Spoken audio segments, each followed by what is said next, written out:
Mic'd Up with Jake and Fulton, coming to you on a 4-game winning streak victory Wednesday.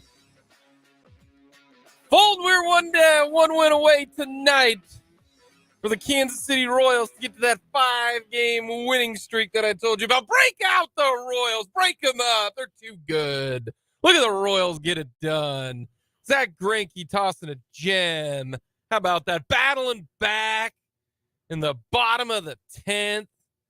Getting a 4 spot. How about that? No, 3 spot in the 10th. How about 3 spot in the 10th. That was pretty fun. We got Justin Ross catching deep bombs. We got Patrick Mahomes in midseason form. Travis Kelce's got a mustache again. Tommy Townsend back out there. Turk Wharton off PUP list. We got Bob Witt hitting big-time doubles. MJ Melendez coming through in the clutch. Except defensively.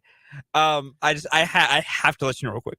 When you said John Ross catching bombs, my brain went to... I said Justin Ross, whatever. Well, this is why. John Ross is retired now. Well, this explains where my brain went. Because my brain then went to John Rahm hitting bombs. Hey. And had that playing in my head. Rambo does hit some bombs, man. Look at that. Good stuff, man. Andy Reid. Funny. You know, having some fun. So we got a lot to get to. We're going to give away more Royals tickets. And until the Royals lose, we're giving away a bunch of Royals tickets. Yeah. They're on fire. Absolutely fire. And your boy, NASCAR elite driver, Cole Reagan's tonight on the Cole bump. Reagan's going to get called up to get the start tonight, which Let's do this. What made me so happy is there's nothing happier, in my opinion, in sports sometimes, especially when you work in this industry, when you have a thought and you think you know what the answer is, and it's immediately confirmed for you. I saw Alec Marsh enter the game last night, and I said out loud to myself, isn't he starting tomorrow? They're probably changing the rotation. I go to the internet to just post the question into the ether, and immediately see a tweet from Andy Rogers going, Alec Marsh was supposed to start tomorrow. It looks like Cole Reagans will take that spot. This will count as his bullpen day. I was like, well, I'm smart that I was able to process this. Restrictor plate fan Cole Reagans, baby. So we got a lot to get to today. We're going to talk plenty of Chiefs. We'll hear from Andy Reid, hear from Patrick Mahomes. He was asked about Chris Jones. What did he have to say? We will get to that. Kellis Robinette will join us. And, oh, boy, we got a lot of juicy details in the old college realignment last night. Yeah, we do. Ross Dellinger dropping some absolute heat on the Pac-12 and George Kilikoff and his just destruction of the Pac-12. We will get to all of that coming up today. Plus, little start, bench, and cut because the Royals have a day game tomorrow, so we got a shortened show tomorrow. Unless, it gets rained out. A little rainy this afternoon. Should clear out, though, for the evening time. But we got plenty to get to. As always, hit us up on our text line, 785-272-9429. Outside of Topeka, 785-272-9429. Let us know your thoughts. You can check us out on our YouTube page. Hit the subscribe button if you would like. Go to youtube.com, search Sports on 580. Very simple, very easy.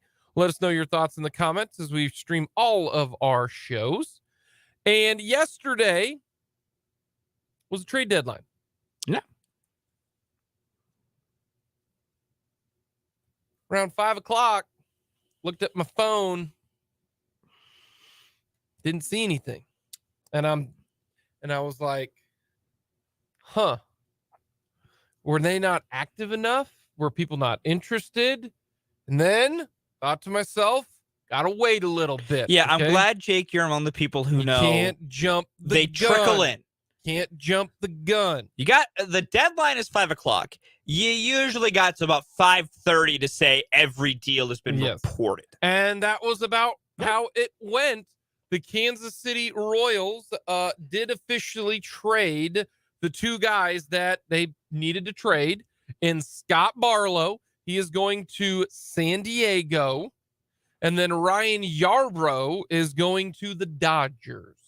So the guys that they traded ended up being a lot of pitchers in Jose Cuas, Scott Barlow, Ryan Yarbrough, Aroldis Chapman way back then.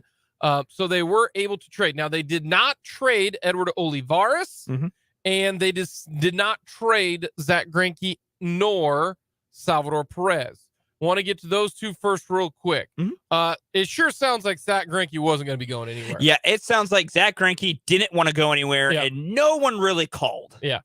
And even if they did call, he looked like he was going to say, I don't want to go. No, he goes, I'm happy where I'm at. The city loves me, loves my family. We're I'm not good leaving. to go. We're good to go. Which, hey, within his rights for what's going to be his final 2 months of baseball. Yeah. Salvador Perez, that was a little bit more interesting. It kind of sounded like Salvi would have been open to accepting a trade, especially to Miami where he lives in the off season. But they couldn't quite figure out, one, the financials, two, the compensation, and it just didn't work. They didn't even go to Salvi and say, hey, would you be interested in this? They couldn't get anything done. So that makes plenty of sense there. No one really offered enough for Olivares, which is a bummer, but that's just how it goes. So now let's take a look. Scott Barlow, Ryan Yarbrough, each one of them returned 2 players. Okay.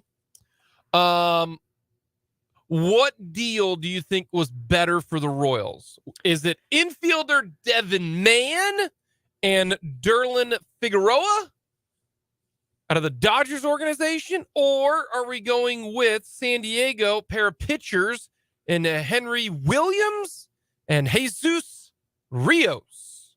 Which one do you think will be the better return for the Royals? And I'm going to hold this. I'm going to hold it to it. If you're wrong, then you owe me $40. I'm not going to agree to that. It doesn't matter. I'm not agreeing to that. That's how this works. I'm not agreeing to it. That doesn't matter. The Scott Barlow return, I think, has the chance to be the biggest impact for the Royals. Henry Williams is the Padres' number 10 prospect. And the Padres got a good farm system. And they do. It's a pretty good farm system. He looks like Henry Williams will slot in as the number 9 prospect in the Royals system immediately. Henry Williams was 21 years old. He was drafted last year. He had Tommy John surgery during the draft process. This is his first year back. He's pitched, I believe, 12 games in low A for the Padres system for this year. It's not been great. His ERA is over 5. The velocity is not where they want it to be. He was about 94 to 98 before the Tommy John surgery. I think he's at right now about 90 to 91. He's still working to get the velocity back. He's still working to get the command back. If Henry Williams turns into the guy he was pre-Tommy John, he is a mid-rotation starter, guaranteed. He had excellent command, good fastball that played up well, a fantastic slider, and a fairly solid changeup. Where's he from? He played ball at Duke. Played ball, and the Royals were interested in him out of Duke, but cannot get him drafted. They were interested in him way back last year out of Duke. If he becomes what he was prior to Tommy John, this is a really good return and could immediately get you like a number 3 starter, which you desperately need, especially at 21 years old. You got your full 6 years of control. The reason I'm with you on this by reading the I don't know any of these dudes. If I put in some work last night for Jake and I. I was like, I just read, a couple, snippets of everything because no one really knows these people unless you're an actual scout. Unless you're also a sicko. But the Henry Williams aspect of it is, even if he is a number 5, let's say he's a Ryan Yarbrough. Yeah. Okay. ERA of like 4 or 5. Yeah. That's what the Royals need. No, agreed. The Royals going into this year, due to the injury situation of Daniel Lynch and Chris Bubich and the likes, the Royals just need these type of guys. They need arms. They need a 7th and 8th starter because you need about 8 starters. Yeah. So if this individual can rehab it, and most of the time you do get you can't. Close. There's always the question, and I will say J.J. Piccolo did openly say, and this is what I'll say for anybody who, because everyone always, when you get players returned, you immediately start going to, well, how are they doing immediately in the new system? This is a rehab year for Henry Williams. Yeah. None of his numbers this year matter. The only thing that matters for Henry Williams this year, if you read any reports about him as a fan, with what he does the rest of the year at low, he's going to report to Columbia, is just what is his velocity looking like? What's his control looking like? Are those things building each other back? Everything else doesn't matter till next year. And this is a great situation. And tip of the cap to Dayton, or not Dayton, to JJ Piccolo, because in baseball, the only reason to have a good bullpen is if you are trying to win. Yes. If you are not trying to win, or you don't have winning realistic expectations, hopeful, then I don't give a damn about your bullpen. Yeah. So get rid of them. Get rid of them. And that's what they did with Scott Barlow. Yeah. So would you rather have Scott Barlow for one more year on a bad team, or Henry Williams potentially as a number 5 starter for the next 4 years? You take Williams. You do. Because also Williams' floor is a high upside reliever. Yeah. He will return to enough to at least be a reliever. And he's 21. Yeah, exactly. 21 is full 6 years of control. He's a great addition.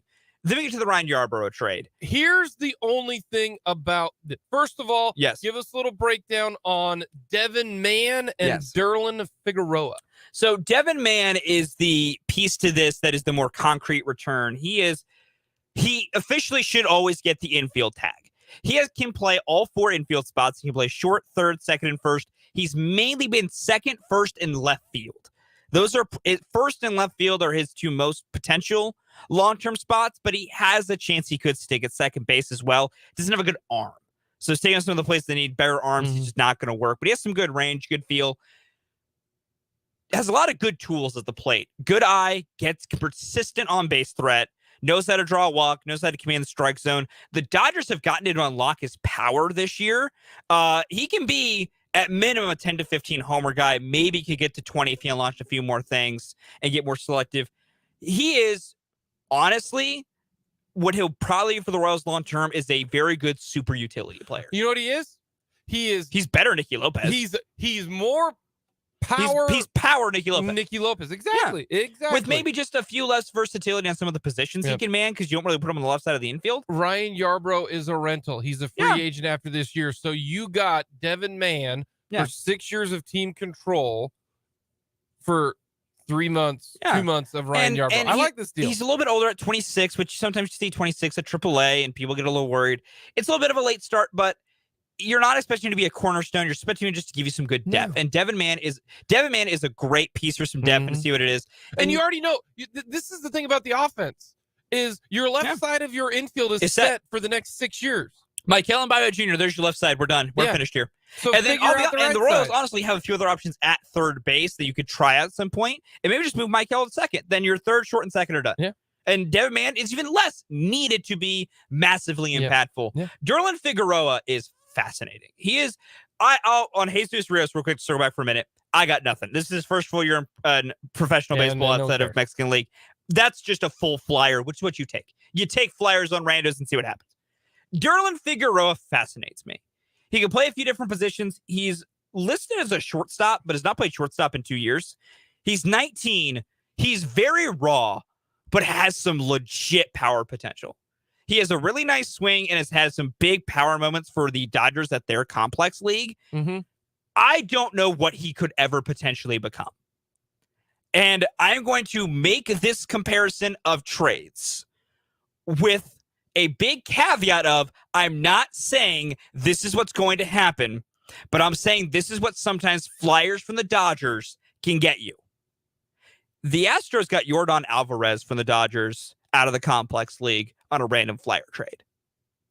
And he blew up and has become what he's become. I am not saying Derlin Figueroa will be as good as Yordan Alvarez, because holy mother, he's so good. But that's why you trade with the Dodgers. They have such a good eye for talent that even their 19-year-old flyers that are international signings sometimes turn to be really good, and they're guys they're willing to part with early on in the process.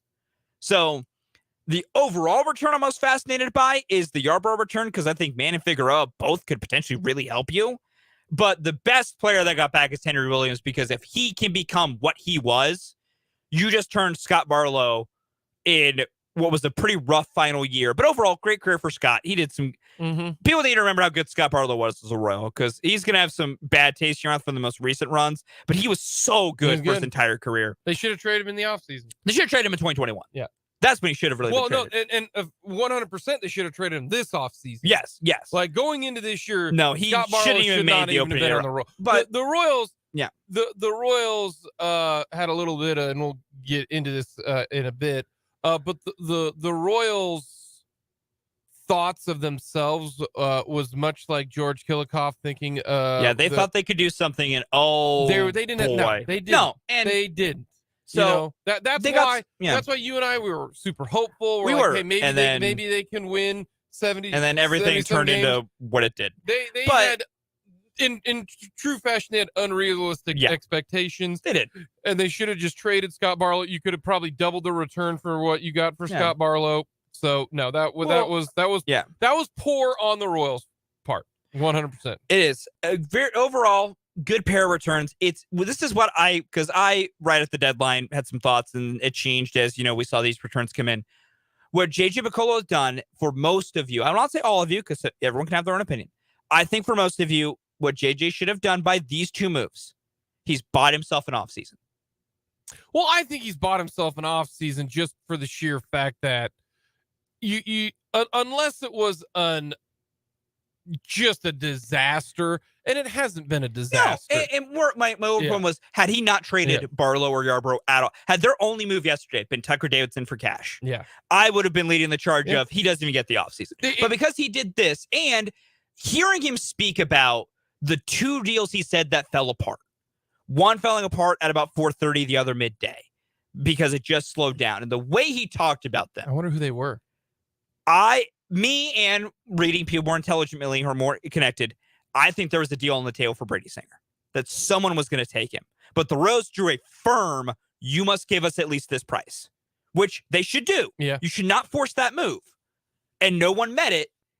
I really think, though, that talk with the Salvi rumors, I think the Royals might actually make some kind of a swing in the offseason. What that swing is, whether it hits, whether it happens, I don't know. But with hearing JJ talk and seeing these moves, he has earned, at least with me, he gets this offseason to see what they do. Does John Sherman get some free agents? Yeah. Do they make some big trades? If they do, you can slightly accelerate this situation, but you just have to be aggressive. Here's what I look at. All the guys who got traded are not part of the future. Ready? Aroldis Chapman wasn't part of the future. Nicky Lopez wasn't a part of the future. Scott Barlow, not part of the future. Ryan Yarbrough, not part of the future. Jose Cuas, not part of the future. That's 5 trades of getting guys who can be part of your future. Yeah. That's why it would have been nice to see if they could have traded a Duffy or if they could have traded an Olivares. Yeah, it would have been nice to trade. I will say this. I get not trading Olivares for like whatever your first offer is, because he's not currently really blocking anyone. You can revisit that in the offseason to make it work. But, Matt Duffy, I'll be honest, I think they might have tried and no one was really barking up the tree. I would be shocked if Matt Duffy's off this team by August 31st.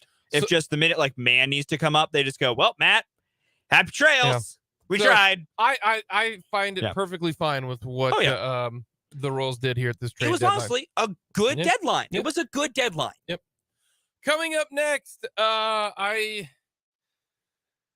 that's the dumbest thing you can do in college sports. It is the dumbest thing you can do in college sports. Not, the most egregious, just the dumbest. We'll get to that next.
some things that you can do in college, but this is the single most idiotic thing that you can do if you are a college football player, is gamble on your team.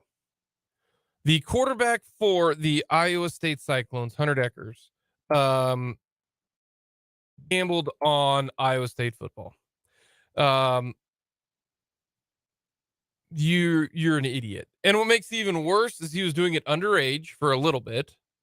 Why do you need to get off bets? It's not that exciting, to be honest with you. It's not. It really isn't. Stay away from this life. Number two, his parents were involved in him gambling, so he could gamble. He's betting on Iowa State games. What are you doing? A whole bunch of an Iowa kicker was betting on the under of Iowa and Iowa State, the Cyhawk game, which, by the way, smart bet. This is just idiotic. You cannot gamble if you are a college athlete. It is not hard to understand. You are going to get caught. And even if you don't, the risk is not worth it. What do you got to get these $10 bets out to make $10? Come on. Iowa State, that athletic department, we're talking wrestlers and football players and basketball players, baseball player, the whole Iowa State. Apparently gambling up in Ames is just something that you got to do. What else are you supposed to do in Iowa? Work out. Do your job. Yeah, that's fair. Holy cow. That's just so stupid. So dumb. Coming up next, we're going to hear from head coach Andy Reid and one Patrick Mahomes.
Camp update. We'll hear from Kellis Robinette of the Wichita Eagle and the Kansas City Star. A little K-State discussion.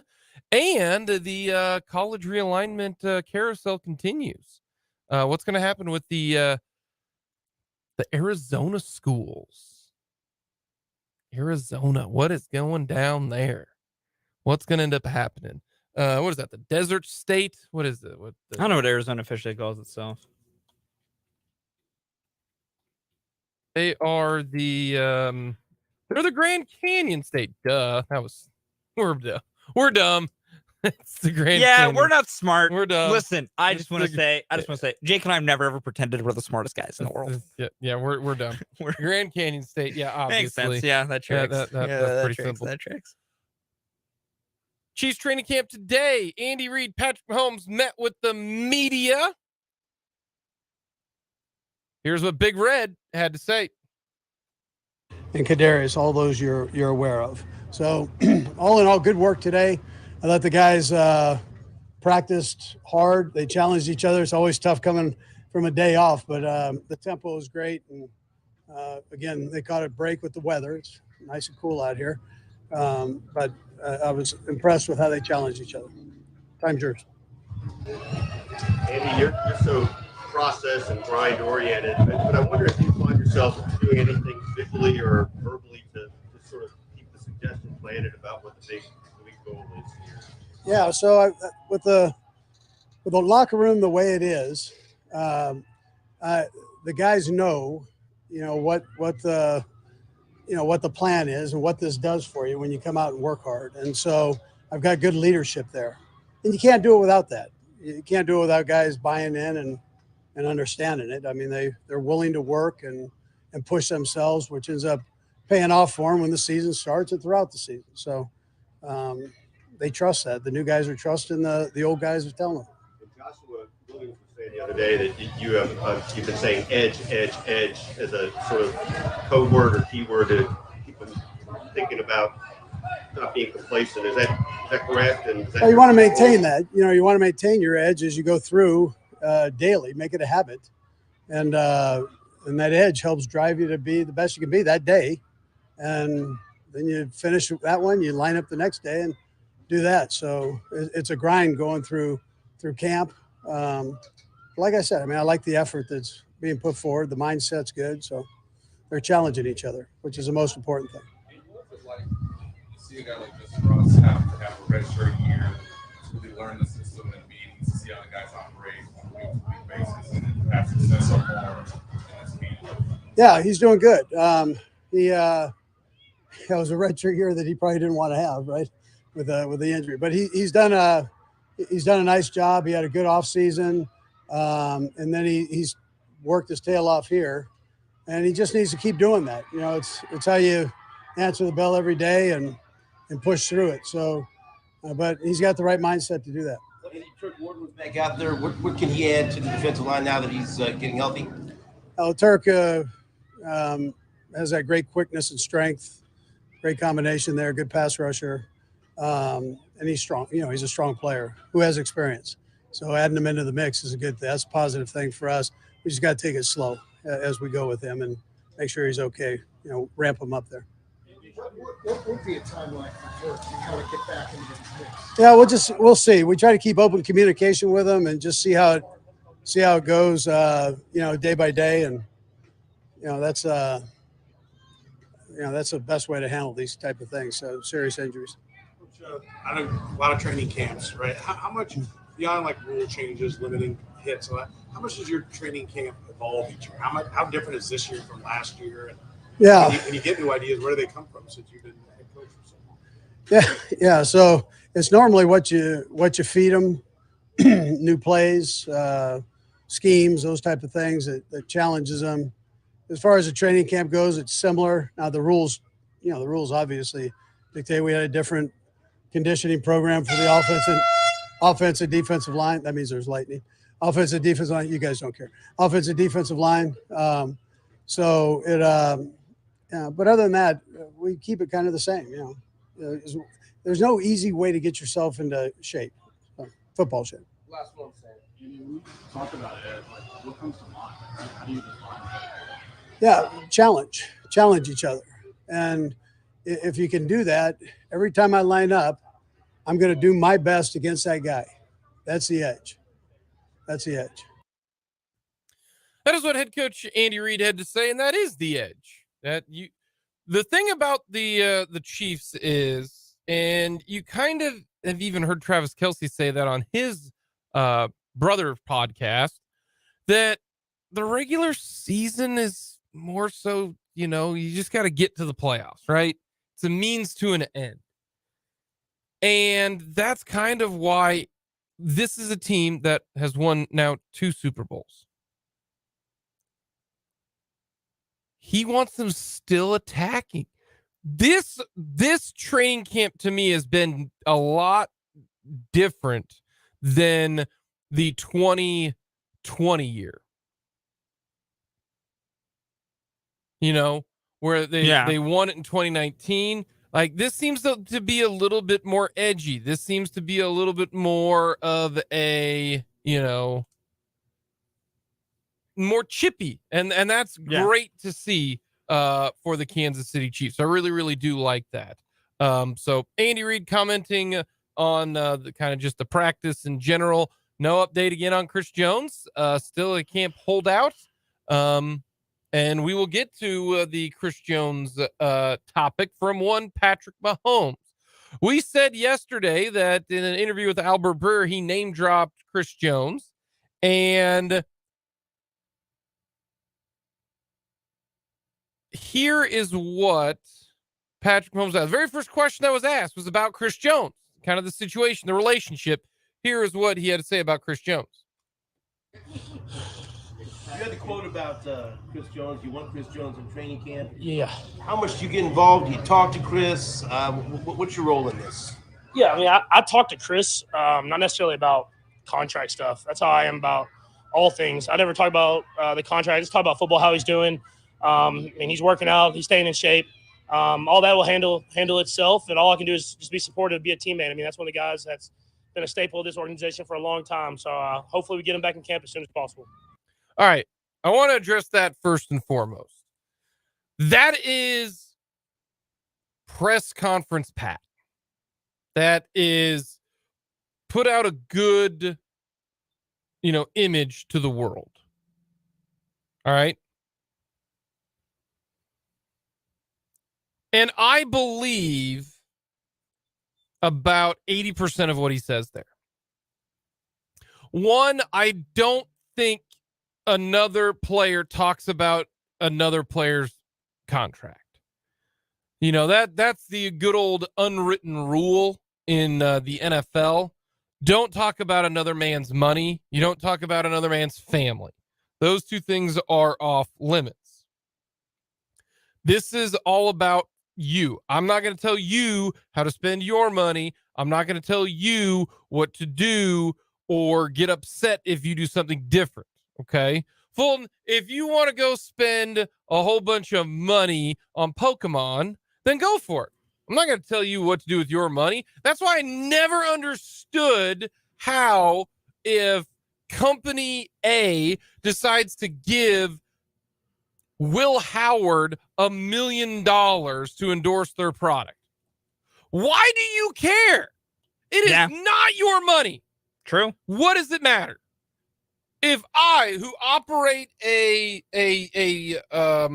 remote control business, all right, I got a remote control in my hand, and this is my company, and I want people to, use my remote control, and I think Will Howard is the guy to do it, and I gave him $500,000.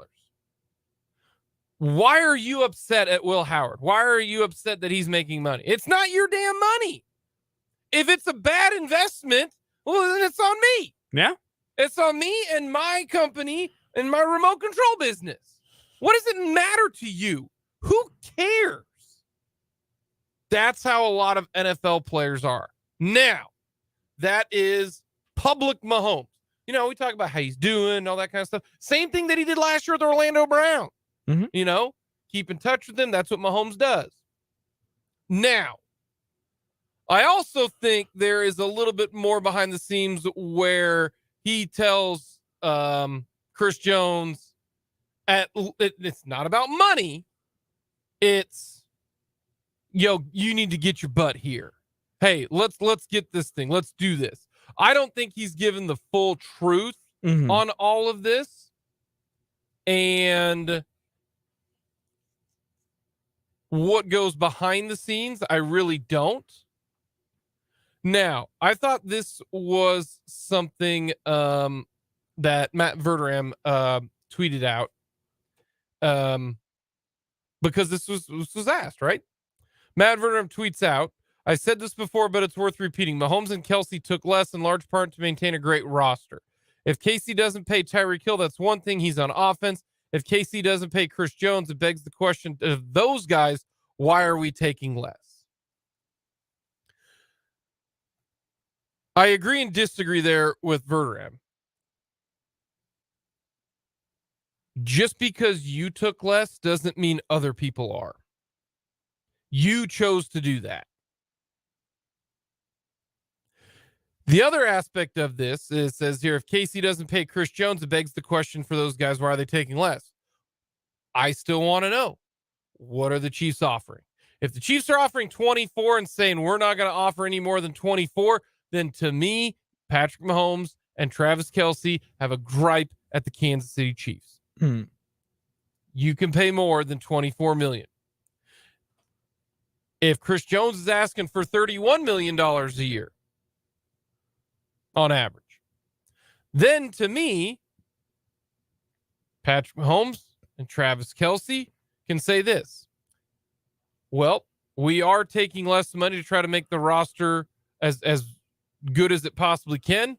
It just turns out that the guy that is on our team is being unrealistic. Chris Jones doesn't have to take less. No. But he should be given a good faith contract. Yeah. And that's not $24 million a year. It's not.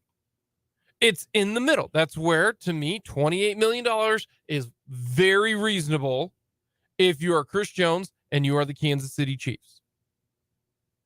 But to say that it begs the question for the other guys, why are we taking less? That is a risk that you are willing to take if you are Patrick Mahomes and Travis Kelce, that it involves a lot more people. In this situation, it involves the Chiefs, and it involves someone that has to actually be in good faith as well, which is Chris Jones. But why are you taking less? You're taking less because you want to have a better roster. That is okay. There are consequences to that in case the other sides of the equation don't play ball as well. And there are two different sides. Well, I mean, I think the anger the anger only exists if the Chiefs aren't going to use the extra money they can generate by not having Mahomes and Kelce be that high to pay extra for better players. Like, that's where this all comes from. It's just, if the Chiefs are willing to go to 28 and Chris Jones is not, and he wants 30 or 31, well, then, yeah, Mahomes and Kelce would have no real reason to be angry because it's not about the Chiefs not willing to spend money. It comes down to that's just not a realistic number in general. If the Chiefs aren't willing to go to something like 28 and they are being a lot more stringent, then yeah, then Mahomes and Kelce can maybe have a little bit of a side look of like, we're doing this in part so guys like Chris can stay.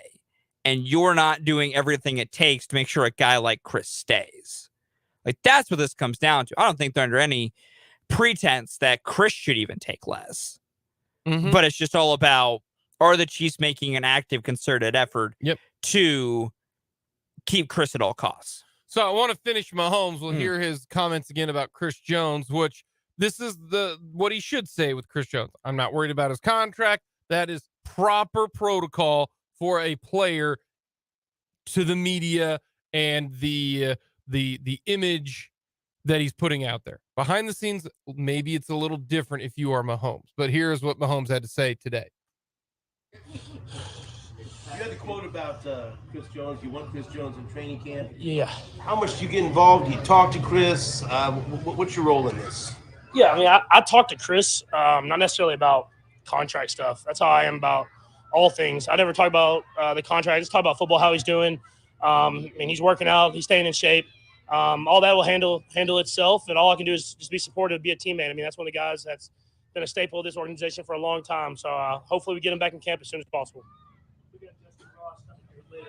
Your impressions of his training camp? Yeah, he's had a good one. Learning the offense fast. You can tell he's been in the offense for a year now. Obviously making big plays, and he's getting more involved in those first team reps. And so, a guy that I have a lot of hope for, that he can be a really good player in this offense.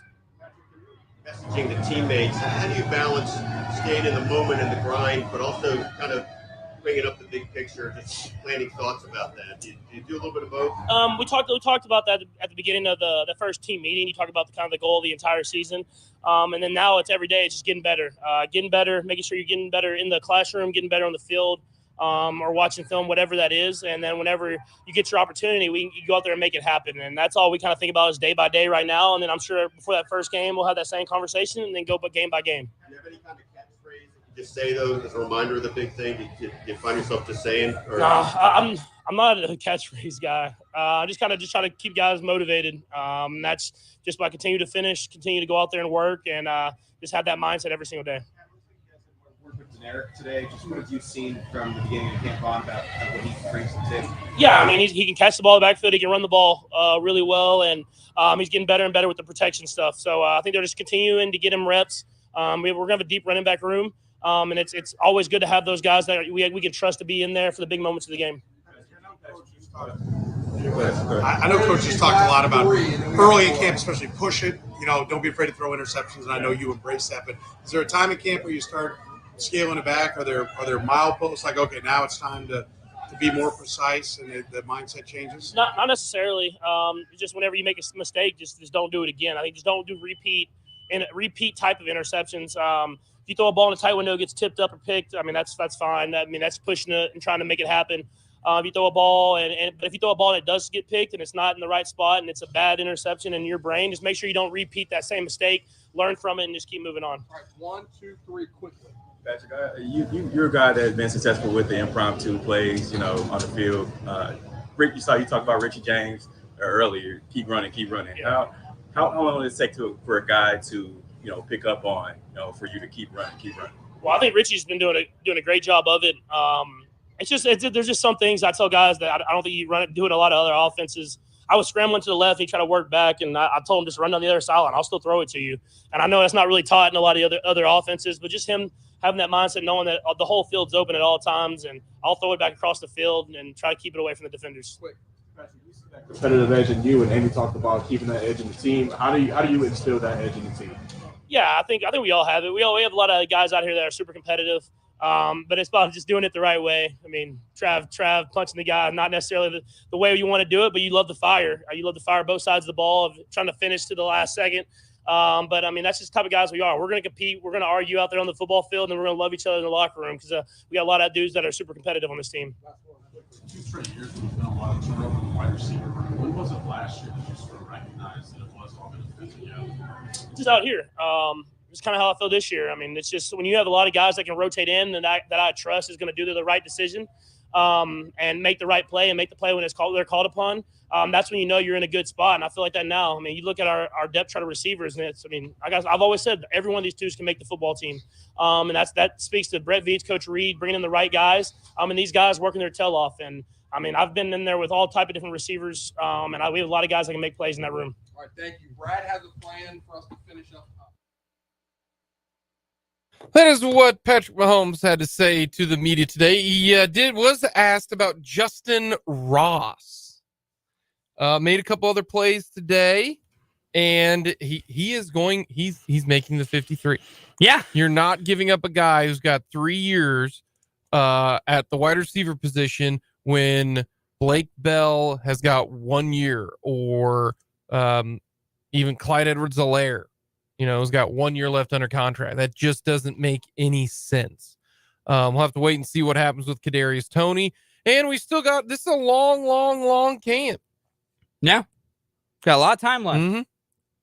We haven't even hit preseason game number 1 yet. Someone's going to get injured. I'm telling you that right now. Who do you think it is? I'm going to make you do this. Hmm. I'm going to make you put this bad juju out into the world. No, I'm not. Can't do it. Somebody will get hurt. Y'all, I'd push it harder, but I kind of can't make Jake do things. Yeah. That's not how this dynamic works. Well, and we just don't want to put it out there. No, we don't. You ready? I will put something. Okay. A Charger will get hurt. Okay, yeah, that's like death and taxes. Okay. Charger will get hurt. That's just death and taxes.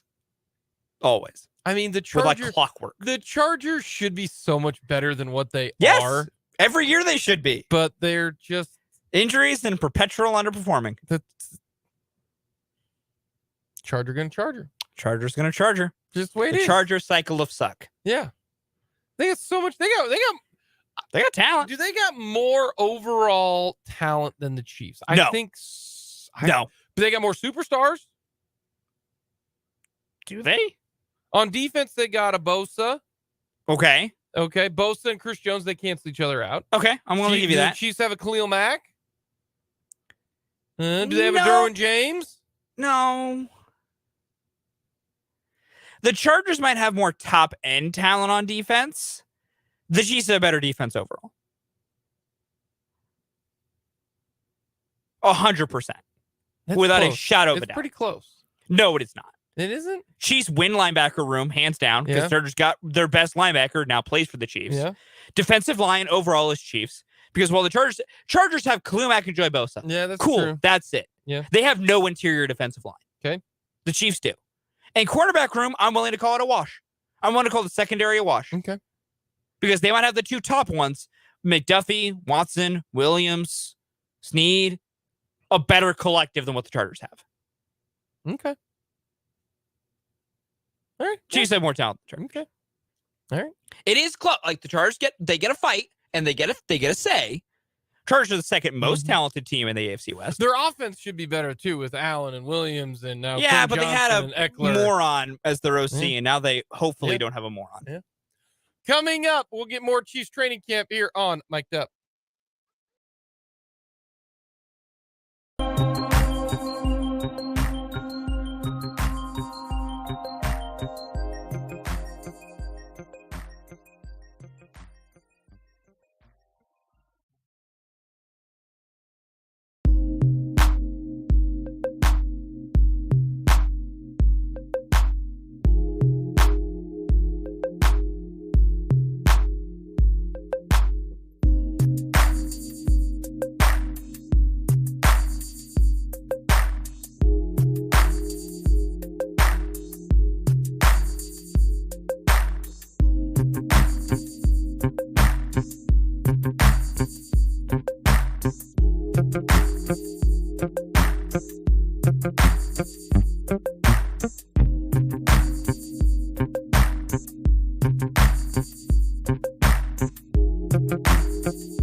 It is hour number 2 here on Mic'd Up. Thank you so much for joining us. Jake and Fulton Caster with you, talking all things Royals, Chiefs, and some college football and college realignment talk coming up in the 2 o'clock hour. Some more big news coming out of the college realignment when involving the Pac-12. We will get to that coming up in the 2 o'clock hour. Kellis, Robinette will join us, talk a little K-State as they gear up for fall camp. KU, of course, already fall camp underway in Lawrence. But as always, let us know your thoughts. Hit us up on our text line, 785-272-9429. Outside of Topeka, 785-272-9429. Let us know your thoughts. Check us out on YouTube. Go to youtube.com. Search Sports on 580. Very easy to get a hold of us on this. Victory Wednesday. Full, what caller should we go with? Should we just keep going? Caller number 4. Should we do caller number 5? Because tonight will be 5 wins in a row. Remember when you and Dan were like, nah, you ain't winning 5 in a row. You said that. You said I did. They are not winning 5 in a row. I said they were winning 4 in a row. So you're going to be double wrong. I could be. Yesterday, I'm going to break even. I'm going to break even. Sure.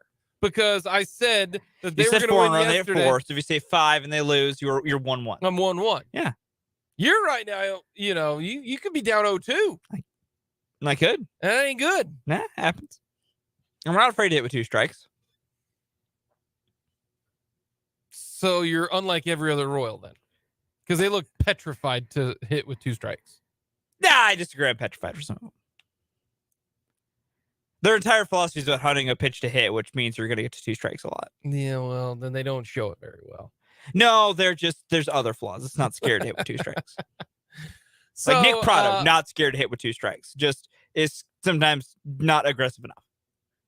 So we'll go caller number 5. We'll go 5. Caller 785-272-9429. Very simple. You dial the number, we give you Royals tickets. Doesn't get any easier than that.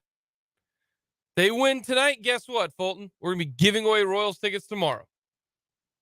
They win Thursday, guess what? We're going to be giving away Royals. We're going to ride this hot streak as long as we can, all right?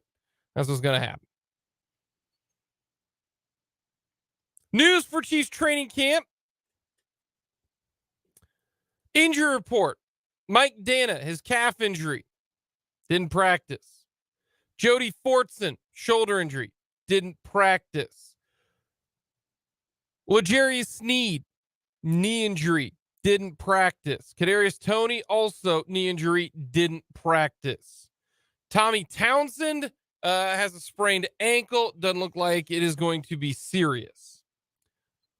Also, Turk Wharton is in uniform today, and he practiced a bit, which is great to see that they took him off the PUP list. So Turk Wharton back in the game. But there is an injury that I do think is starting to become a bigger issue than initially thought of. And that's L'Jarius Sneed and his knee injury. The reason why this injury is going to become a topic every single week, especially if he shows up on the injury report, and that's L'Jarius Sneed's knee injury. Why is that the case? Well, L'Jarius Sneed had this issue during OTAs. Still has this problem now during fall camp.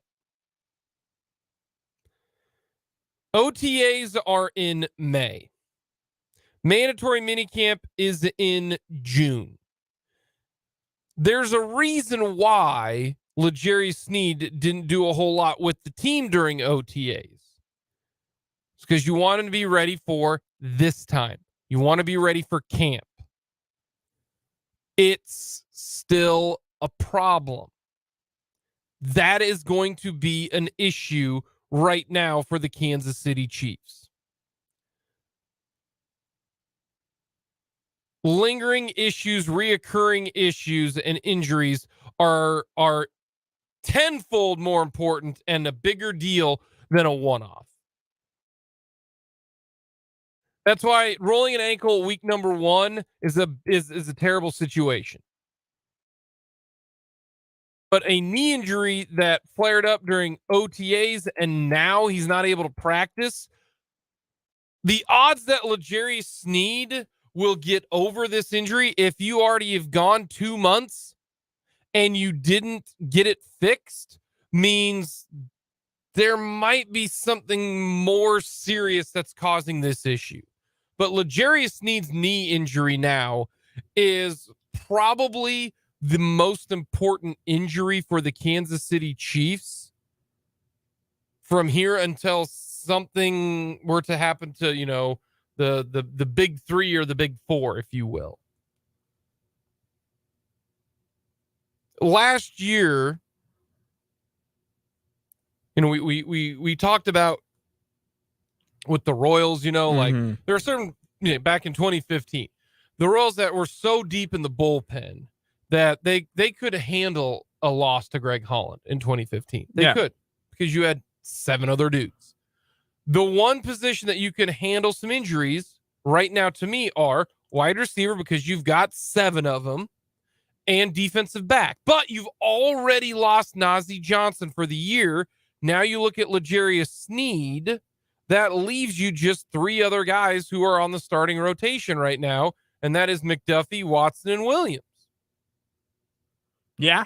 So L'Jarius Sneed's knee injury is something that is growing a little bit more concerning because it happened in May. Yeah. I mean, we're approaching 2 months since that's happened.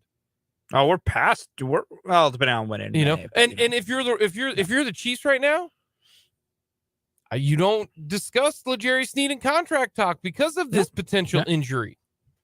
So this is the worst case scenario for L'Jarius Sneed, is going into his contract year, and they're not gonna franchise tag L'Jarius Sneed. That's not gonna happen. More likely than not. They're not gonna pay him top 3 corner money. So L'Jarius Sneed's whole goal this year is play as good as he possibly can, stay healthy, and he'll get $40 million, $30 million, $25 million guaranteed coming up next year. But that's kind of, the Danica, the forts in the shoulder. I would probably list him as L'Jarius Sneed being more important than Dana and then Fortson. Fortson, the production not too high for your boy.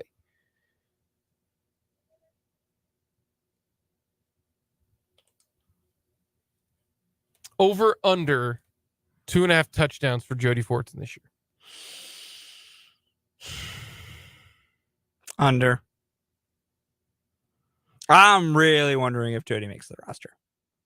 Think? I hope he does, but how many touchdowns did he have last year? 2. How many did he have the year before? 2. Because he got 2 and then he hurt his Achilles. He had 2 last year. Caught 9 passes. Yeah. 108 yards. 2 touchdowns. I still feel if there is a tight end that's a casualty for Matt Bushman to make the roster, it's Blake Bell because of his age. He's just older, getting a little slower. That's just the nature of the beast, the way things go. But I don't know, with Jody's injury and everything else, there's just a chance he doesn't make the roster, which is a bummer. So I like Jody, but I get it. I get how this works. Yeah, I understand how the NFL works. But if I were to cut any of these tight ends that Matt Bushman could make the roster, it'd be Blake Bell. Yeah, I think the Belldozer's time is probably over up in KC. It's age. It's age, and you can tell he's just father time's already starting to creep in a little bit. Just get younger at the position. Noah Gray can do the H-back stuff you need him to do. You can use Jody Fortson to go 13, or use Matt Bushman to go 13. Do you remember when Blake Bell played for the Cowboys for 1 year? Yeah. Did he ever take snaps? Oh yeah. Okay. Oh yeah. Okay. He He caught 11 passes. Did you know that Blake Bell has only one receiving touchdown? That doesn't surprise me. It was last year. It was last year. Yeah, it was his first one. What? I was at that game. Fun fact. I was at that game. Really? Yeah. That was against the Broncos last year. I want to say it was New Year's Day was the game, but it was New Year's weekend.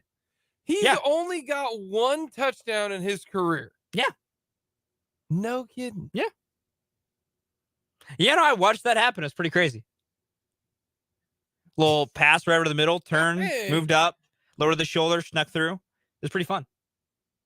Which, especially as the guy watching Bishop Carroll legend Blake Bell do that, was fun. The Belldozer. Man, I remember reading about that kid in papers in high school. For me to feel old for a minute. How many years has he played in the NFL? Like 8. This will be 9. 9. Good for him. Not if he plays this year, it'll be year 9. It'd be year 9. Man, he's played for a lot of teams. San Francisco, Minnesota. Yeah, I forgot he played for Minnesota and Jacksonville. I couldn't have told you any of that. I legit couldn't. Forgot about that. And then that first year in Kansas City, immediately went to Dallas in the past 2 years for the Chiefs. Mm-hmm. Yeah.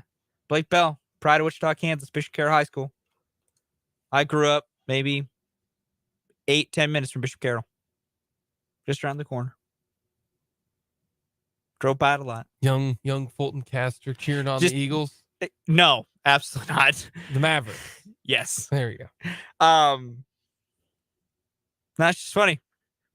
I legitimately remember that kid in high school papers. In papers while he was in high school, not high school publications. Like, oh, Blake Bell led his team to do this. Blake Bell is committed to Oklahoma. Now he's 32 almost. He will turn 32. So, I was looking at a couple of the NFL sites, and a couple of the NFL sites, the one called the 33rd Team, has their most intriguing players. Okay. And whenever I see a headline, I always try to see who that guy is. Right? Who's going to be that guy? Who's going to be the training camp players that, are intriguing? To give you an example for Baltimore, tight end Isaiah Likely. Okay. This makes sense for the Buffalo Bills. Linebacker Tyrell Dodson. The reason being is they lost their best linebacker last year, Tremaine Edmonds, who's going to fill his spot. That makes sense, right? Understand that. No one cares about the Carolina Panthers because they're terrible. For the Cincinnati Bengals, I don't see this one. Irv Smith, the tight end. Yeah, no one really thinks that he's intriguing. I'm sorry. For Cleveland, this one does. Zadarius Smith. That guy could have a huge impact on this team. Zadarius Smith. Be opposite Myles Garrett. That makes sense, right? Right now, before you look at this, who would you say it is for? Also, the Cowboys, they have, and I don't agree with this one at all. They've got Deuce Vaughn. I don't think Deuce Vaughn is intriguing at all. He's a backup running back. Tony Pollard is the guy. Here's what I'll say real quick, because before the K-State fans want to try and jump down your throat and hurt you. Like, you're telling me that the most intriguing guy for training camp for the Dallas Cowboys is a backup running back? Here's where I think they're going with that, outside of just sometimes clicks are nice. The Cowboys use 2 running back systems. They like to use both, because we saw it with Tony Pollard when it was Pollard and Zeke. They used them both a ton. Well, now it's probably going to be Pollard and Deuce. Deuce is an intriguing player and has been looking really good in training camp. I see their point. I see where they're coming from. Okay. The Denver Broncos. Tight end Greg Dulcich. That's your most intriguing guy? Yeah. And they say here the tight end position is vital to new coach Sean Payton's offensive scheme, and Dulcich could be used in many different ways. That's why he's most intriguing. Okay. the Kansas City Chiefs. Who do you think it is? Oh, it's got to be Justin Ross, because that's what all these lists are. It is Justin Ross. They've got Justin Ross as the Kansas City Chiefs' most intriguing camp guy. It says here he was regarded as a potential first-round prospect after catching 1,800 yards and 17 tutties in his first 2 years at Clemson. However, doctors diagnosed him with a fusion in his spine. He also dealt with stress fractures, which put his future in question. As a result, he went undrafted. The Chiefs scooped him up, stashed him on IR, and he recovered from those injuries. He remains in the building and was around the team last year. Now fully healthy, Ross has earned considerable praise from Mahomes, and he has made several highlight catches in both minicamp and training camp. Chiefs have many receiver options on the roster, and Ross is vying for a spot.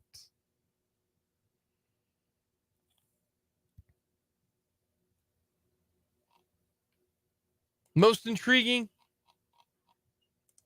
See, to me, he's not even the most intriguing wide receiver. Are you going to still say Richie James was the string wide receiver? No, because I think Richie James is Richie James. Okay. No, the most intriguing prospect or the most intriguing guy for the Kansas City Chiefs is going to be Sky Moore.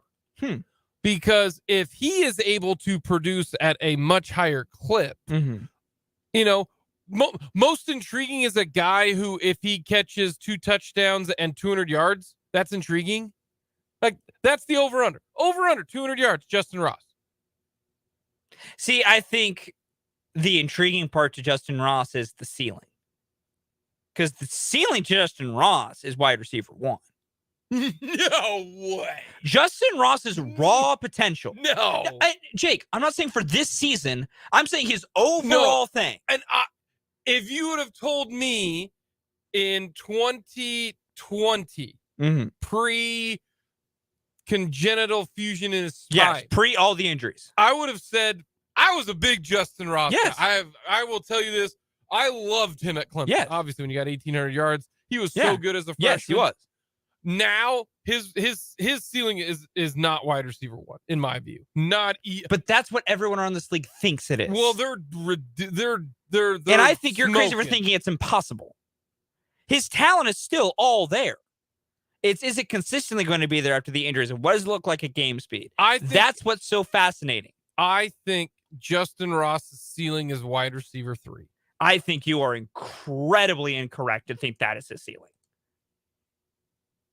Yeah, I as a guy, he's never even played a game, Fulton, and you're telling me he's going to be wide. He's When the hell did I just say he will? I said that's his ceiling, LeBron. No, not. Use your damn head. No. His ceiling is wide receiver 1, and he's never played in a game yet, and he's in his 3rd year in the league. That's what's made Justin Ross fascinating to everyone, is what he was. If he returns to everything he was pre-injury. Wide receiver 1 is his. Justin Ross, pre his injuries, was a first-round pick. Yes, pre-injuries. And that's why I'm saying this all depends on what it looks like. Yeah. That word nuance you like, I'm trying to use it here. I am going with the fact that this is a guy who, Kadarius Toney, his ceiling is wide receiver 1. Yes. Right? Sky Moore's ceiling is not even wide receiver 1. No. And you got 2. You got Justin Ross wide receiver 1. I said his ceiling. No, Sky Moore's ceiling is wide receiver 2 for my point. I think Moore's is 2, fringe 1. Yeah, with his particular skill sets, probably more of a 2 based on his skills. We view Justin Ross a lot. So what are you thinking? All right, Justin Ross in his career, will he ever have a 500-yard receiving season? If he overcomes his health issues, yes. So you're saying yes. If he overcomes his health issues, yes. That's not. I'm putting that caveat on it. We are. This is an objective. This isn't subjective. Yes or no? 500 yards in his career in 1 year. In 1 year, if he overcomes his health, yes. No, I don't want Jake, he hasn't played a game. I have to see it too. That's my point. But that doesn't mitigate that his ceiling is really high. I think it does. No, it doesn't. Yes, it does. No, it doesn't. Yeah, it does. Guys' ceilings aren't dependent on how many games they've played yet. The realistic factors become that. This one, we might be the most disagreeable situation we've had, Fulton. Probably. To me, the ceiling for him is wide receiver 3 and no chance at wide receiver 1. Coming up, though, we will get to our list. It is National Ice Cream Sandwich Day. I love a good ice cream sandwich. They are quite good. There are a lot of different ice cream sandwiches. We are going to go with our favorites coming up next.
All right, everyone loves the list. Favorite ice cream sandwiches.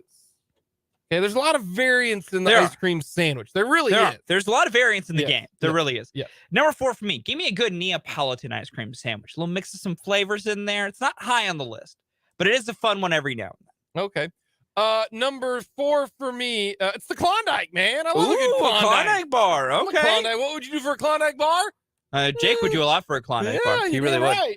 Number 3 for me, it's lower than it might be for other people. The classic vanilla with just those 2 like slabs of chocolate on top. Well, it's the wafer fine. part, you know, like it's fine. The OG. The OG. It's fine, but not top tier.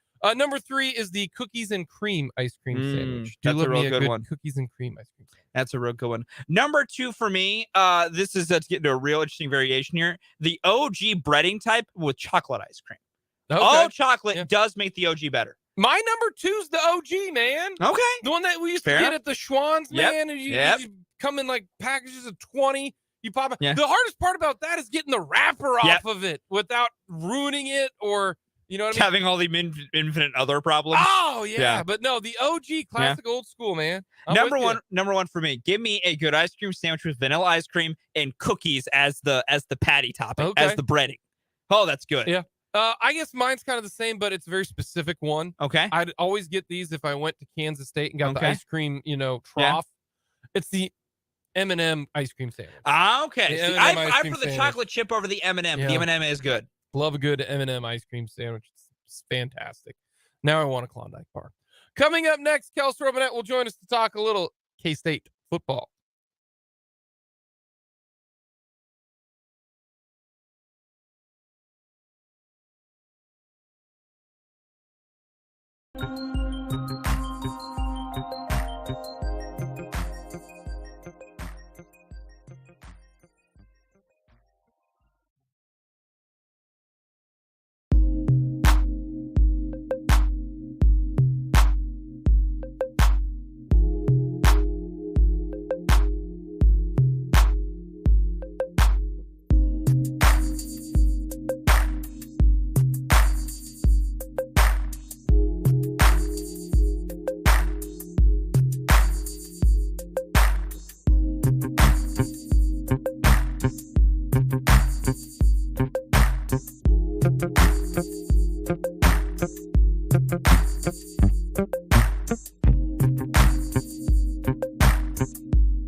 And cut coming up for the 2:00 hour. Royals baseball tonight, going for 5 in a row. NASCAR driver Cole Reagan's going up. Come on, Jake. Against doesn't really matter because the Royals are hot. Kodai Senga. Yeah, they're gonna take care of business is what they're gonna do. Buddy, I wouldn't go that far. You were wrong last night.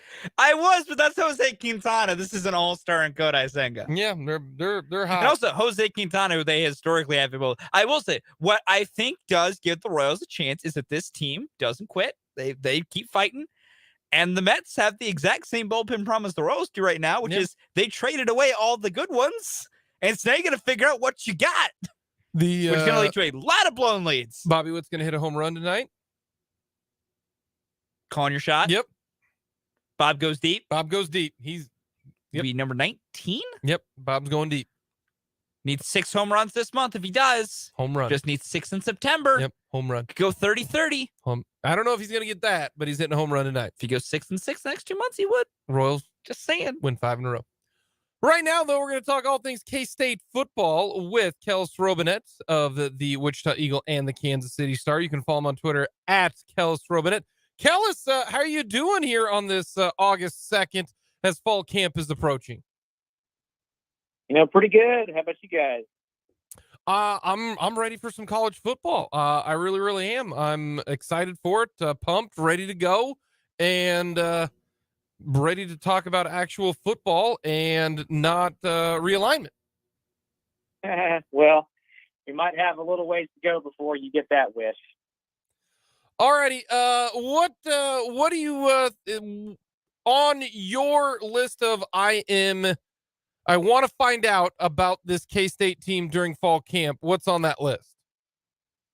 Yeah, I got a few things I want to know. I'd say, 4 or 5 things I'll really be looking forward to see once we get a sneak peek at some practices is how are they deploying their running backs without Deuce Vaughn? We all know DJ Giddens and Trayshawn Ward have shown a lot of promise already. But I doubt none of them is used the same way that Deuce Vaughn was used, and placing him isn't going to be easy, and they have different skill sets as running backs. So who's the starter? How do they, play in complementary roles? I really want to see what happens there. I want to see who the new faces are in the secondary. They lose everybody but Kobe Savage back there, and for years it seems like we've been watching Julius Brents and Echo Boydo play corner together. Finally, we're going to see Kansas State not do that. So who takes over for those guys? Who moves into the safety spots? And then I'm also intrigued to see who the backup quarterback is going to be here. They've got a lot of really good options behind Will Howard. Jake Rubley is a former 4-star guy. Avery Johnson was the Kansas Gatorade Player of the Year coming out of Mays. So some really good options behind Howard. Who do they go with? Do they redshirt Avery? Do they play him a little bit? Do they go with Rubley because he's more experienced? Just a lot of interesting things we can see happen. And yeah, it's an exciting time. Biggest weakness you think on this team right now? Biggest weakness. I don't think there's any glaring weakness. Like, there's nothing that you point out and say, boy, this is going to lose games for the Cats. But I would probably say the secondary, just like I was talking about, not only have Julius Brent and Echo Boydo been the starters back there for the past 2 or 3 seasons, they're just really good. And Julius Brent is just going to be very difficult to replace because he was 6'3", he was fast. And he really made it difficult for other teams to complete passes on him. And I think that's why he was such a high draft pick in this last NFL draft. It's just not easy to go out and plug and play a new guy of that quality at corner. So how they fill in that spot is going to be very interesting. And there's just a lot of talent back there they missed. And not only do they lose Brent, they lose Echo Boydo, they lost Josh Hayes, who's also on an NFL roster, and Drake Cheatham, who was a really good player last season. So that is a lot of talent in one unit to lose. So that, to me, at least until I see who they're putting out there, I would say fits that bill. The strength of this team will be what? Offensive line. That's an easy one for me. They return all 5 starters. Not only that, they return 2 backups and another guy who started before, and Taylor Portier. He's just been injured. So they have got a lot of talent up front. Cooper Beebe, we've talked about him a lot. We'll talk about him a lot more. Might be the best interior offensive lineman in the entire country. He's coming back as a senior. So to have a line with a bunch of experience together, to have a line that has players ready to go if somebody gets hurt, that's a very good sign. And Kansas State, one thing we've noticed under Chris Klieman is good offensive linemen are a real key to this team. And they've got some this season. So having an experienced blocking unit will potentially make up for losing playmakers like Malik Knowles, Deuce Vaughn, Cade Warner. That's definitely the biggest strength of the team in my mind. We're talking with Kellis Robinette here on the Fleming Place Wine and Spirits phone line, talking all things K-State. And we had USA Today national writer Paul Meyerberg on last week. And we asked him, if K-State makes it back to the title game, are they now the program to beat in the Big 12? And he said if they make it back to the title game this year, they are now the program in going into the future without Oklahoma and Texas as the program to beat. Do you agree with that? I mean, I think you could potentially make that argument anyway, but yeah, somebody's got to take over for them. And before Kansas State kind of made this run, I would have said Oklahoma State was maybe best positioned to do that, but they're coming off a sour end of last year, and you never know what's going to happen with Mike Gundy down the line. So, somebody's got to step into that spot. Is it Kansas State? Is it Oklahoma State? Is it Baylor? Is it somebody else? Eventually is a new school like UCF maybe?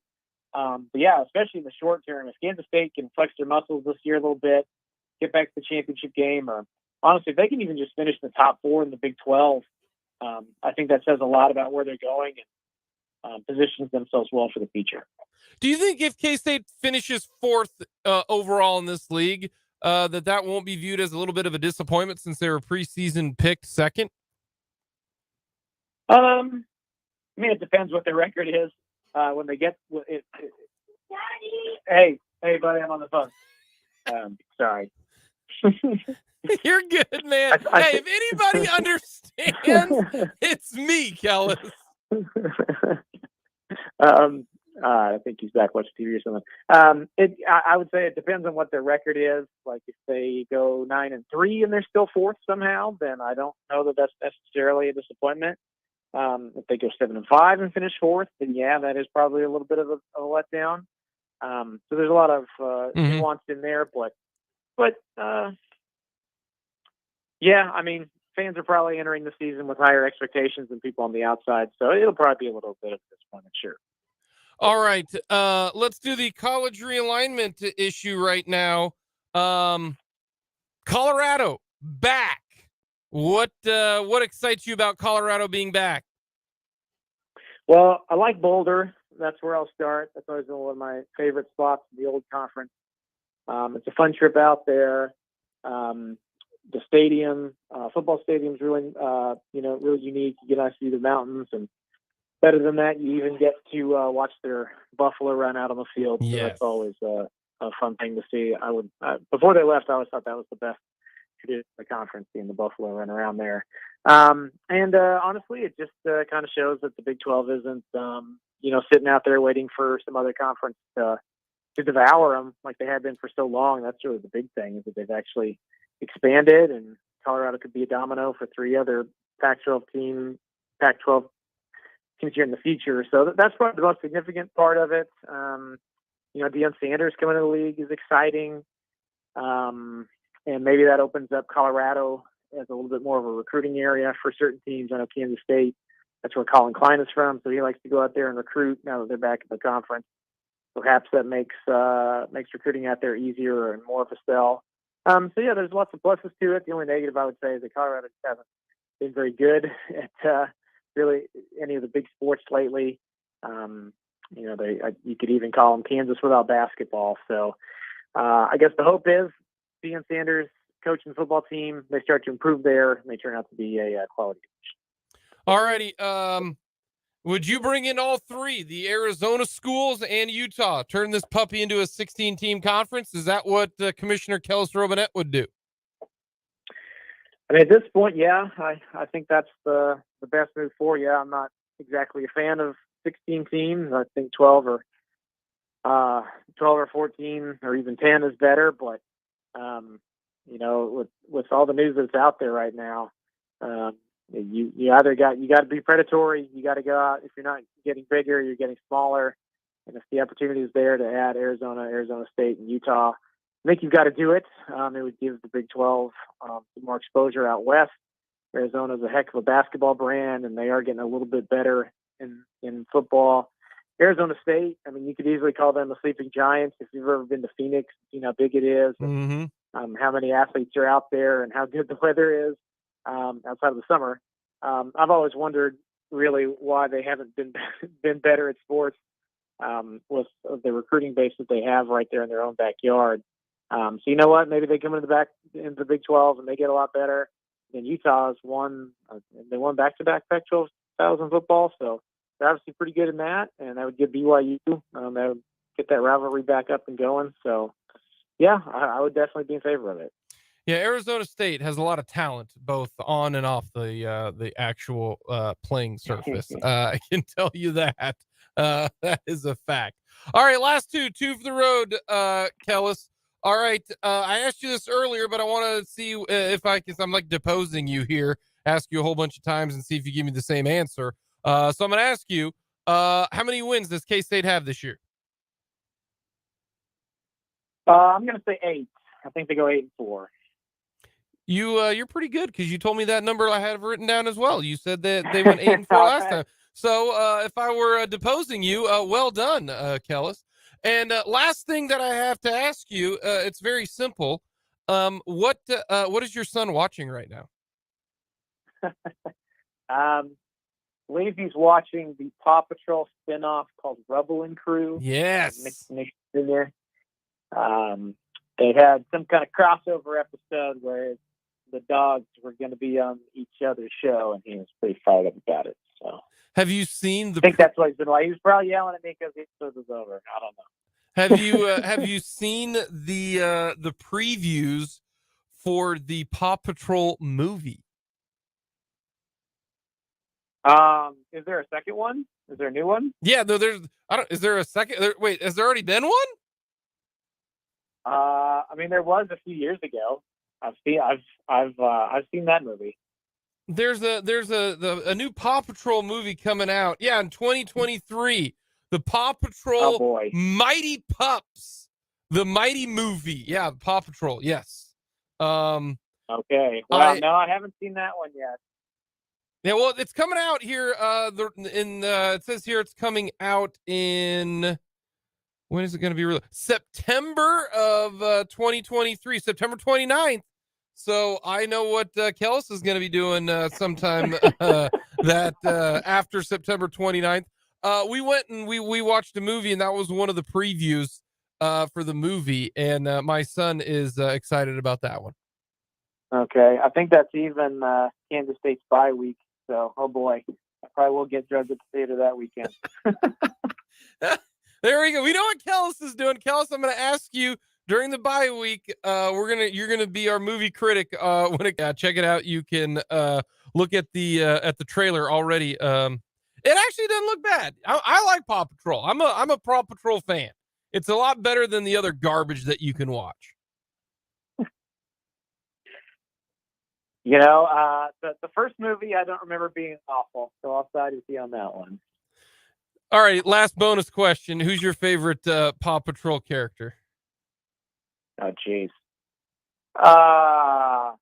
Rebel, I guess. You like Rebel? Know. He likes to, he likes to eat. Likes to eat. Likes to eat and sleep. I'll go with Rebel. Yeah. Yeah. Eat stuff, build stuff, fix stuff. I could use a dog like that around the house. I'm with you. Kellis, thank you so much for the time, and we'll be looking forward to the movie review coming up in a month. All right. Talk to you guys later. Kellis Robinette of the Wichita Eagle and the Kansas City Star on the Fleming Place Wine and Spirits phone line. Why are you looking at me like I have got 4 heads? What is the deal? You like Pokemon. Why can't I like the Paw Patrol movie? No. I want to make this very clear. You need to because this is a double standard. I want to make this very clear. I am not at all judging you for enjoying Paw Patrol or finding it entertaining. I want to make that abundantly clear. Okay. I am the last person who gets to speak. Yes. Given the things I enjoy as well. Correct. It is just always entertaining to watch a grown, near 40-year-old man gush about animated puppies and their adventures in whatever the city of Paw Patrol is. I'm not Adventure Bay. What? It's Adventure Bay. Okay. I didn't know that. I don't know Paw Patrol. I don't know. Ridiculous hating on Paw Patrol. I'm not hating. I am not hating. You're probably on Team Mayor Humdinger. Is he the bad guy? Yes. Okay, I'm never on the team. Well, I'm rarely on teams for bad guys. Some bad guys have a point. Okay, I'm interested in it. What bad guys have a point? I'd have to think about that. No. You should be able to rattle them off. Who's got a point? I know one bad guy who had a good point. What bad guy had a good point? Have you ever seen the movie Law Abiding Citizen with Gerard Butler? Oh Lord, one time a long time ago. Fantastic movie. I definitely have seen it. I vaguely remember it, but it's not deep in the brain. It's kind of like a modern day Boondock Saints. Kind of. I love Boondock Saints. Great movie. Good movie. Great movie. Really enjoyable. Boondock Saints, are they the bad guy or are they the good guy? That entire movie is morally gray. Oh, yeah. That entire movie is morally gray. Which is why it's so good. Yeah, it's so fan. That's See, good. that's a movie has that as well. Look at that. 2 movies right there you referenced that I had already seen. Look at that. Look at that. No, that's wild. Look at that. Look at me. I will probably be going to Paw Patrol the Mighty movie as well. Good. Yeah. Because the other great thing, Jake, is that is a thing that you and your son can connect over. Right now, that's not his favorite, though. What's his favorite right now? Is it still Spidey? It's still Spidey and his amazing friends. That's number 1 right now. This morning, 5:58. Had to watch that. Son comes in. Dad, can I go out to the living room? Sure. Can you come with me? Why no? Please. Fine. You're like, I just want to sleep. I just want to sleep. But he got all the sleeps out. That's what he tells me. Dad, I got all my sleeps out. I'm feeling good. Oh, good, but I did not get all mine out. I made the poor mistake the other day with the women's national team Did playing you at 2. get up and watch Oh, that? I did not You're just an get up, idiot. Jake. I stayed all the way through. What I are didn't you mean to. doing? So my You original take the nap, wake up, I know. and then go. I know. My original. Have I not told you anything No, about you did. sleeping? You did. My original plan was to go to bed at like 10, sleep for like 4 hours, wake up at 2, watch the match, go to bed at 4. I would be good. Good friend of the show, Craig Brown. I told him he should do that. You're not even doing your own advice. I know because I stayed up and then kind of got distracted, and it was already like midnight or like 12:30, and I was like, well, I could get like an hour, or I could just power through, and I just powered through. It was hard. I was very tired yesterday. It was a struggle bus. I nearly like was so tired that I like passed out, fell asleep at the end. Did I get that right? Is it Eric? No. Speaking of sleep, I made that really poor mistake. That was a terrible idea. I powered through, but that's like those people who are like, "Oh, my brutal. flight leaves at 4 a.m. I'll just stay up the entire night." No, awful go to bed idea. first. Awful idea. Do as I say, not as I do. Awful idea. By the way, who won our Royals tickets that we gave away? Give me a minute. I wrote it down, but I already feel it. Sam was our winner of the Royals tickets today. Hey, Royals win today. Well, we could probably give them away tomorrow, even in 20 minutes. Yeah. Short show tomorrow. We can make it work. Kristen Bell, Dax Shepard, James Marsden, all in the Paw Patrol. Kim Kardashian, Chris Rock, they're all in the Paw Patrol movie. That's a big cast for the Paw Patrol movie. Look at that. Man. Jimmy Kimmel. Oh, yeah. Coming up, we will get to some big news potentially in the college realignment world. Even more news today. We'll get to all of that, plus start benching cut coming up here on Mic'd Up.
Wednesday. Thank you so much for joining us. Jake Lon along with Fulton Caster in the 2 o'clock hour. We've got start, bench, and cut for the Kansas City Chiefs, Royals, maybe some KU, maybe some K-State. We'll have to wait and see. We'll talk a little Royals trade deadline, get to some other news with the Chiefs, but the biggest news today and last night involves the college football realignment carousel. Holy cow, has there been a lot going on. All right. Here is what we are going to break down. Ross Dellinger of Yahoo Sports last night at about 10 o'clock dropped some absolute heat. Holy cow. I'm reading this and my jaw was just on the floor. Lots to take away from this. The bad decision making by the Pac-12 is incredible. The next smart move that the Pac-12 does will be the first in the last 2 years. Ross Dellinger does a terrific job of breaking this all down. Last year when USC and UCLA left, and if you want to talk about people who broke up the Pac-12, there's your answer, okay? It's UCLA and USC. Don't give me this, well, it's Utah. Yeah, Utah, who just joined the conference 10 years ago, is the reason why that they crumbled. No! You say it's Utah. You don't know what you're talking about. I like that. I like that. Took us a little to get there. I like it. We got there, but I like it. A little bit of a ride. So what happened was, and Ross Dellinger points this out, is when USC and UCLA decided to bolt. Here is what occurred. George Kilikoff, the commissioner, thought, we're all right. We're fine. We don't need them. So according to TV network experts, despite the loss of the LA market and those two schools, the Pac-12 shot high at the beginning of negotiations last summer. Their starting point without UCLA and USC was $50 million. You're going to get $50 million per school with the likes of Colorado, Arizona, Arizona State, Cal, Stanford, Washington State, Oregon State. You've got two schools that people care about. That's Oregon and Washington. That's it. And you're asking for 50 mil?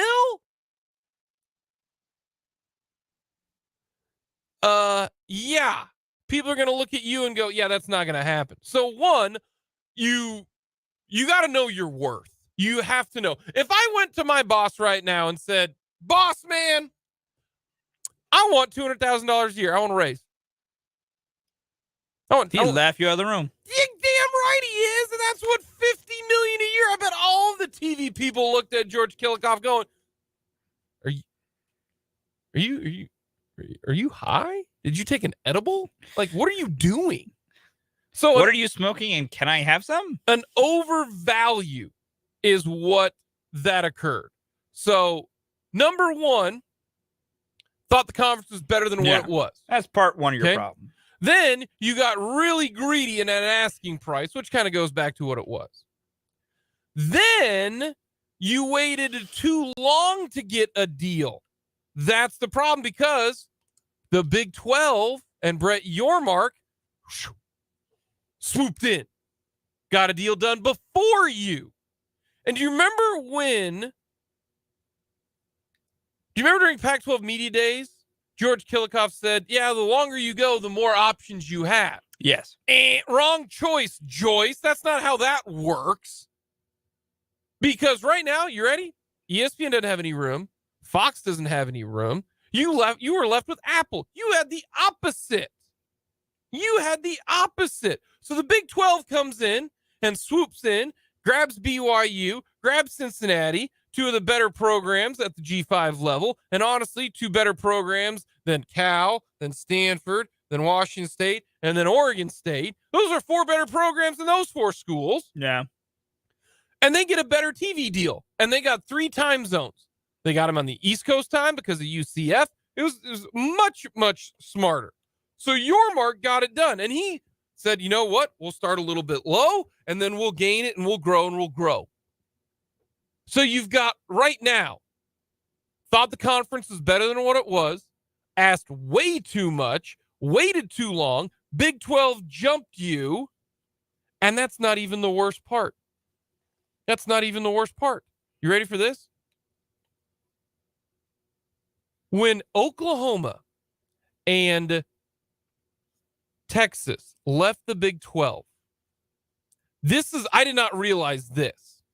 Last July, Big 12 officials fielded a call from Killikov.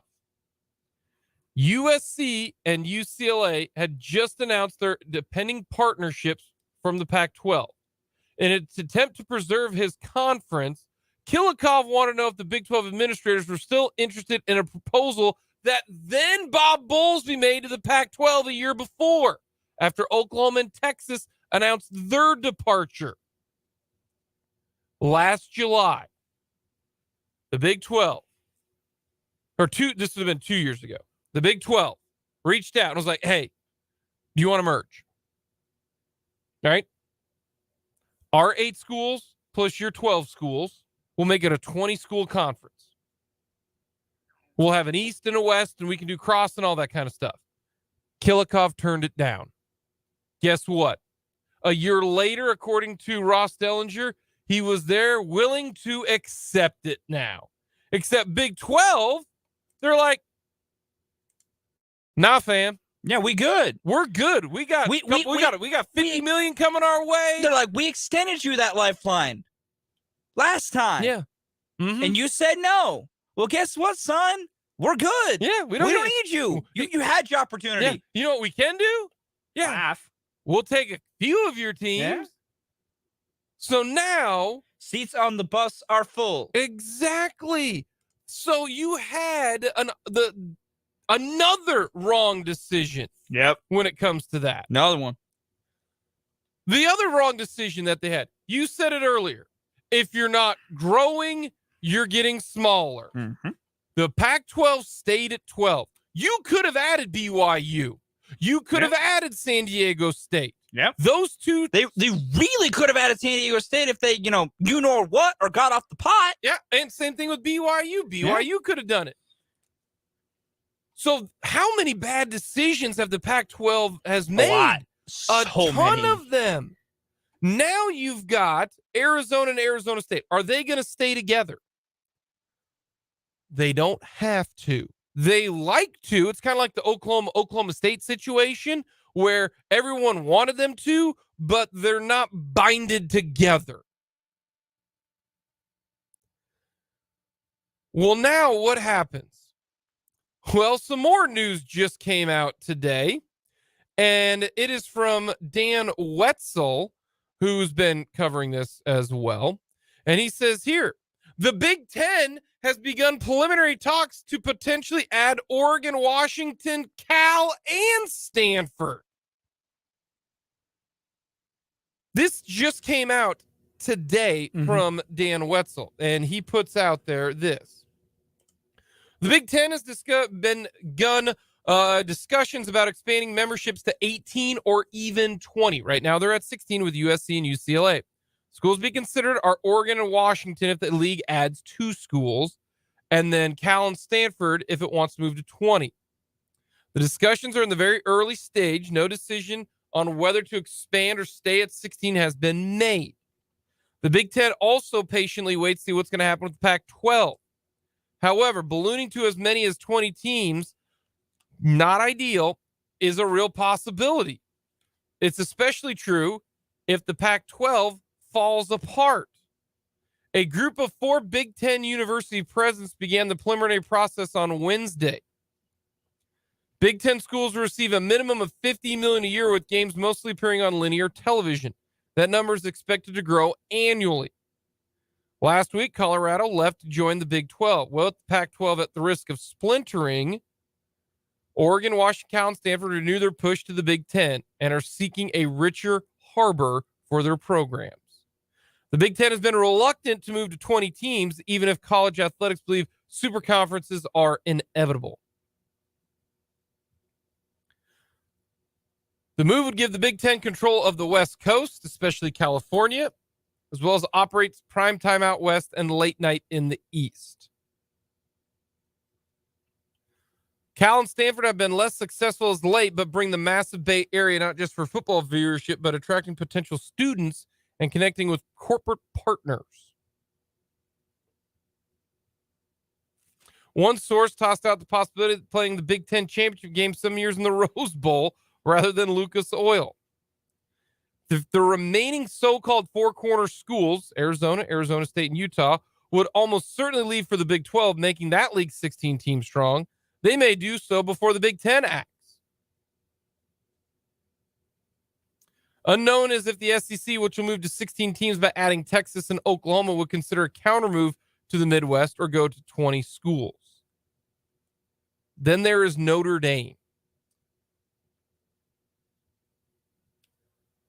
I don't see how adding Cal and Stanford really does make this a smart move by the Big Ten. The only way the Big Ten is going to add schools is if they don't get a full share, the schools that they add. And the reason I say that is they're going to be doling out $70 million per school. Are you doling out $70 million for Stanford? Are you doling out $70 million for Cal? Nope. Like, I can see to a point Oregon and Washington. Yeah. But maybe you don't have to dole out $70 million to those two. Maybe you dole out 50 to those two. And just say, no, we don't need you.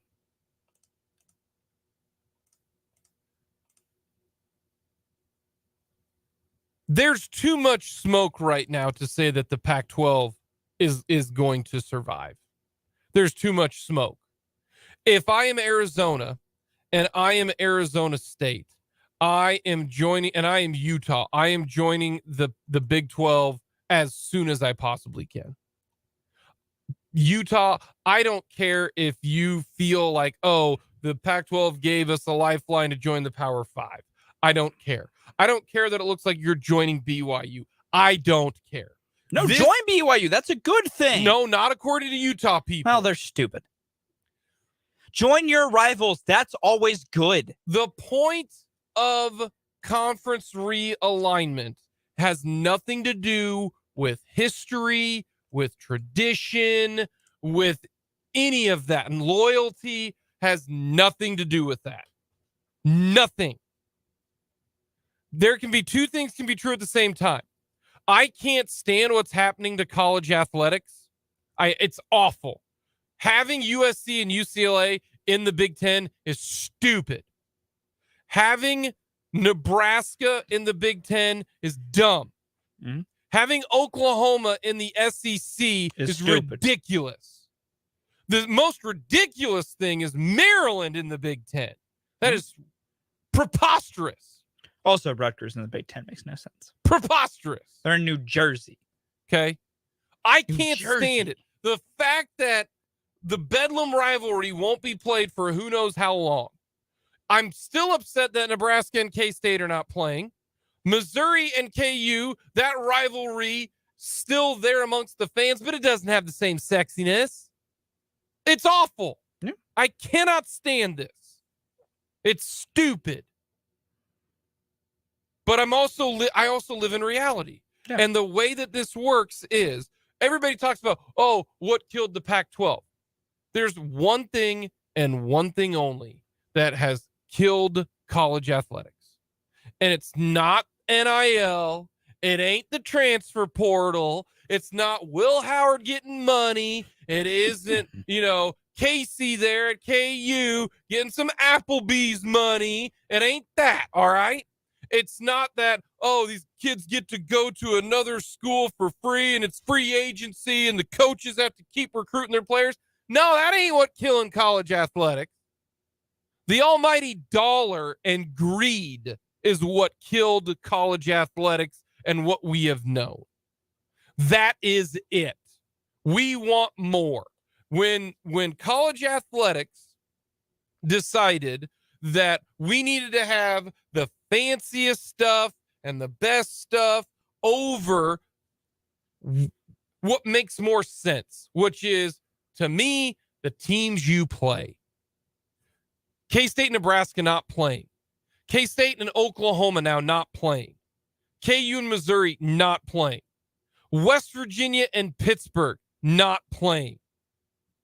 A&M and Texas didn't play. Stupid. The dollar, the greed is what caused this. Don't tell me USC and UCLA. USC and UCLA did the only thing that they did, which was best for them. That's what's the problem here. This stinks. And this is why, if you are the Big 12, and this is why foresight is everything. Leadership is so important. BB, when he was a part of the Big 12, when he was the commissioner, lacked it. Larry Scott lacked it. Kilikoff lacked it. Yormark, he understood it. You got to get bigger. It is strength in numbers. You do anything to survive. KU and K-State were about a week away from being in the Mountain West because they weren't going to get tagged along when Oklahoma State, Texas Tech were about ready to go to the Pac-12 back in 2011 or whatever it was. KU and K-State and Iowa State, you were out of it. You weren't going to be anywhere. So right now, if you are Utah, if you are Arizona, you are Arizona State, I somehow try to get on a group text and say, look, Oregon and Washington want to get out of here. What are we going to do? At least Arizona State, they can end up playing together. I would welcome all three of those teams. Give me the four corner schools. Oregon and Washington ain't joining the Big 12. Are you going to go with we won't be on linear cable. We'll be on Apple TV. It's going to cost $70 to watch it. And how many subscribers are we going to get? Oh, and it could change? Yeah, that ain't the move. No. That ain't the move. The move now is BYU, Utah, Arizona State, Colorado. That is your three, and now you've got 16 schools. That is where it's going. I remember Dennis Dodd, friend of the show, maybe we'll try to get Dennis on here, back all when this occurred, when Nebraska was there. He put out it on CBSSports.com, super conferences are coming. Well, guess what? They're here. The Big 12 is going to be at 16 because I think this would be absolutely stupid by Arizona State, and Utah not to join, especially if Oregon and Washington are going to get a lifeline from the Big 10. And if I'm Oregon, now, I don't know if I want Oregon and Washington if I'm the Big 10, because now your Big 10 institutions are having to go out there a lot more. Now you're going out there for USC, UCLA, Oregon, and Washington, where previously you're just going out there for one trip. I don't know if that makes sense. And a lot of other people are wondering that as well. Dan Wolkin, who we've had on the show before, he tweeted this out just a few minutes ago. Said when it comes to the Fox, CBS, NBC are not going to pony up another $70 million per school. ESPN and Apple are already lowballing them in the Pac-12. Travel expenses go up. He says this is correct. It would be nice, though, if someone at any of these schools would consider the implications of what that means for the next time around. If you're Purdue, Minnesota, Northwestern, I would not be comfortable with that arrangement. Adding Oregon and Washington would give the Big Ten more marquee games, adding thus value to the league. They'd be more valuable than several existing members. Think about what that means when they're negotiating 5 and 6 years from now. What are we talking about now where the SEC's like, Vandy, don't need you. The Big Ten, yeah, sorry, Northwestern. When have you been decent at all? Maybe they're going to start saying, we're going to form our own new Big Ten, and it's going to be the schools that they want instead of it being tradition. Purdue hasn't done anything in the football world. When has Illinois been anything good? This is a cutthroat situation. You have to look out for your own, and that's why if I'm Arizona State, and Utah, I join the Big 12. Your travel's not going to be that much different. You're very rarely going to travel to UCF because we're going to go to, you got 9 conference games. If you want to do the pod system, great. Doesn't look like nobody wants to do the pod system where you'd have 4 pods of 4. And it's really easy. You go the 4 corner schools. There's your 4, right? Mm-hmm. Arizona State, Colorado. Well, actually, Colorado would be with the, never mind. Colorado joins KU and K-State. You would probably put Arizona State, Utah, and BYU in one. Yes, correct. Because then you're just coupling up 2 state powers. Yes. Which makes things really convenient. Easy. And then you go Colorado, KU, K-State, and then it depends if you want to go Iowa State or you want to go Oklahoma State. If you want to go Oklahoma State, that probably makes the most sense, to be honest with you, because then you got Iowa State, Cincinnati, West Virginia, and UCF end kind of up like being one. northern swept Eastern pod. So that, and then you create the essentially Texas pod. The Texas where they got that is just Texas Baylor, schools. TCU, Houston, and Texas Tech. And Texas Tech. There's your 4. Yeah. That's your 4. There's your 4. No matter pods. what, if you go to pods, you just make a Texas pod. No matter what, they get their own thing because that makes best sense. It all depends on whether or not you want, Oklahoma. Yeah, Iowa State's going to have to go with Cincinnati, West Virginia, and UCF. That's just how they would work it.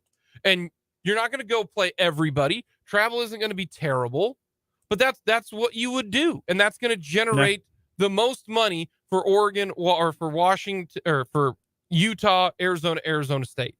Oregon and Washington are going to do whatever it takes for them to end up being on the right side of things. That's why there's not going to be a deal signed anytime soon, because Oregon and Washington are going to do anything and everything in their power to join the Big Ten. Yeah. And then the Power 5 is dead. You can't call the Pac-12 Power 5 conference once it dies. No, I don't know if they'd even exist. More than likely, what would happen is it would cease to exist. Oregon State and Washington State would just join the Mountain West. Well, they would, and then your 2 options will not exist. Either they just go Mountain West is Mountain West, or they go, all right, Mountain West join us, but we'll call ourselves the new Pac-12. Yeah. Which, if so, that's not a Power 5 school. Which then we go to my new branding of the Super 4 conferences and the group of 6. It still all rolls off the tongue. Got the G6 and the S4. Well, I don't think it's something else with the S4, but the G6 works. That works. But yeah. This is terrible for college athletics. This is horrendous for college athletics as a whole. And it's been horrendous since 2012 when this first bout of realignment happened. But the train's going down the tracks. The Pandora's box is opened. Pick your metaphor. We're not going back. We are where we are. Just got to look out for yourself and figure it out. But the Pac-12, this was not a time to be too patient. This was not a time to be patient. This was a time to be aggressive. And George Kliavkoff was like, I'm just going to see what happens. Well, buddy, you probably killed your conference. If the Big Ten does want to move to 18 or 20, they're going to have to add another media partner. You don't have the games. There's no, I can't imagine on their inventory they can make that work. And if you're Oregon and Washington, I'd rather join the Big Ten at $50 million than elsewhere. That deal for the Big Ten is mainly Fox. Well, it's Fox, CBS, and NBC. Well, it's all of them, but it's the bulk of that's going to be Fox deals. Yes. At that point, we're getting to the hyper theoretical here, but we're here, so I'm going down this rabbit hole because it's in my brain. Would Fox be interested in creating an ESPN Plus like product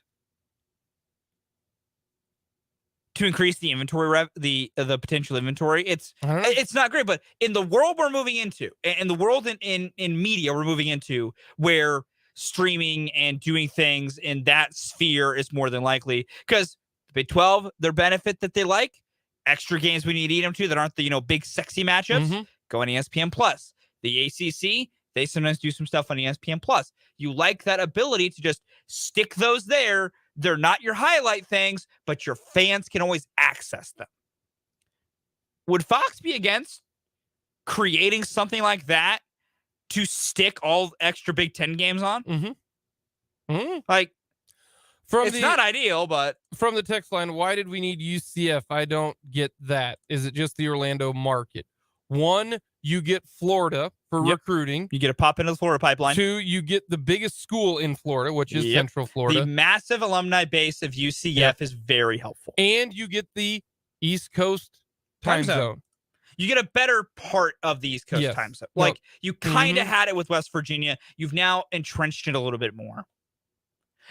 Listen, I get there wasn't a lot of, incredible sexiness to the UCF edition, but from a logistical standpoint, it made sense from the raw logistics of marketing. Because by adding UCF's gigantic alumni base, their alumni base will watch their game, will take part of the product. That allows you to generate some revenue there. You enter into the Florida market, and not just the Orlando market, but the upper Florida market, which is helpful. You get another footprint in the East Coast time zone, which allows you to open up more windows for your television contracts, which allows you to ask for more money in said television contracts. And overall, UCF's a fine brand. Like, UCF isn't anything big or amazing or spectacular, but they're a perfectly fine brand. So the addition of UCF is far less to do with on-field product than a lot of big, fancy marketing reasons and revenue type things. But that's what it did, and it worked. And also, more importantly, out of who was available to do that with, they were the best option. Because if the idea was we want to get into Florida and we want to further entrench ourselves in the East Coast, UCF was your best option. Because you aren't getting any ACC school with the way their grant of rights deal is set right now. You aren't getting that. So add a team from the American that is competitive athletically and gives you all the benefits you want off of the football field and off of the court and whatever you want to use here. So, because I know a lot of people have been very confused sometimes at why UCF was the pick for some things and why they came along, because all the other schools get a level of sense you can understand. UCF's the one that's always felt kind of interesting. There's a lot of off athletic things that they do bring to you to help make your conference more marketable. We got plenty more to get to. We're going to get a quick timeout. Coming up next, start, bench, and cut here on Mic'd Up.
All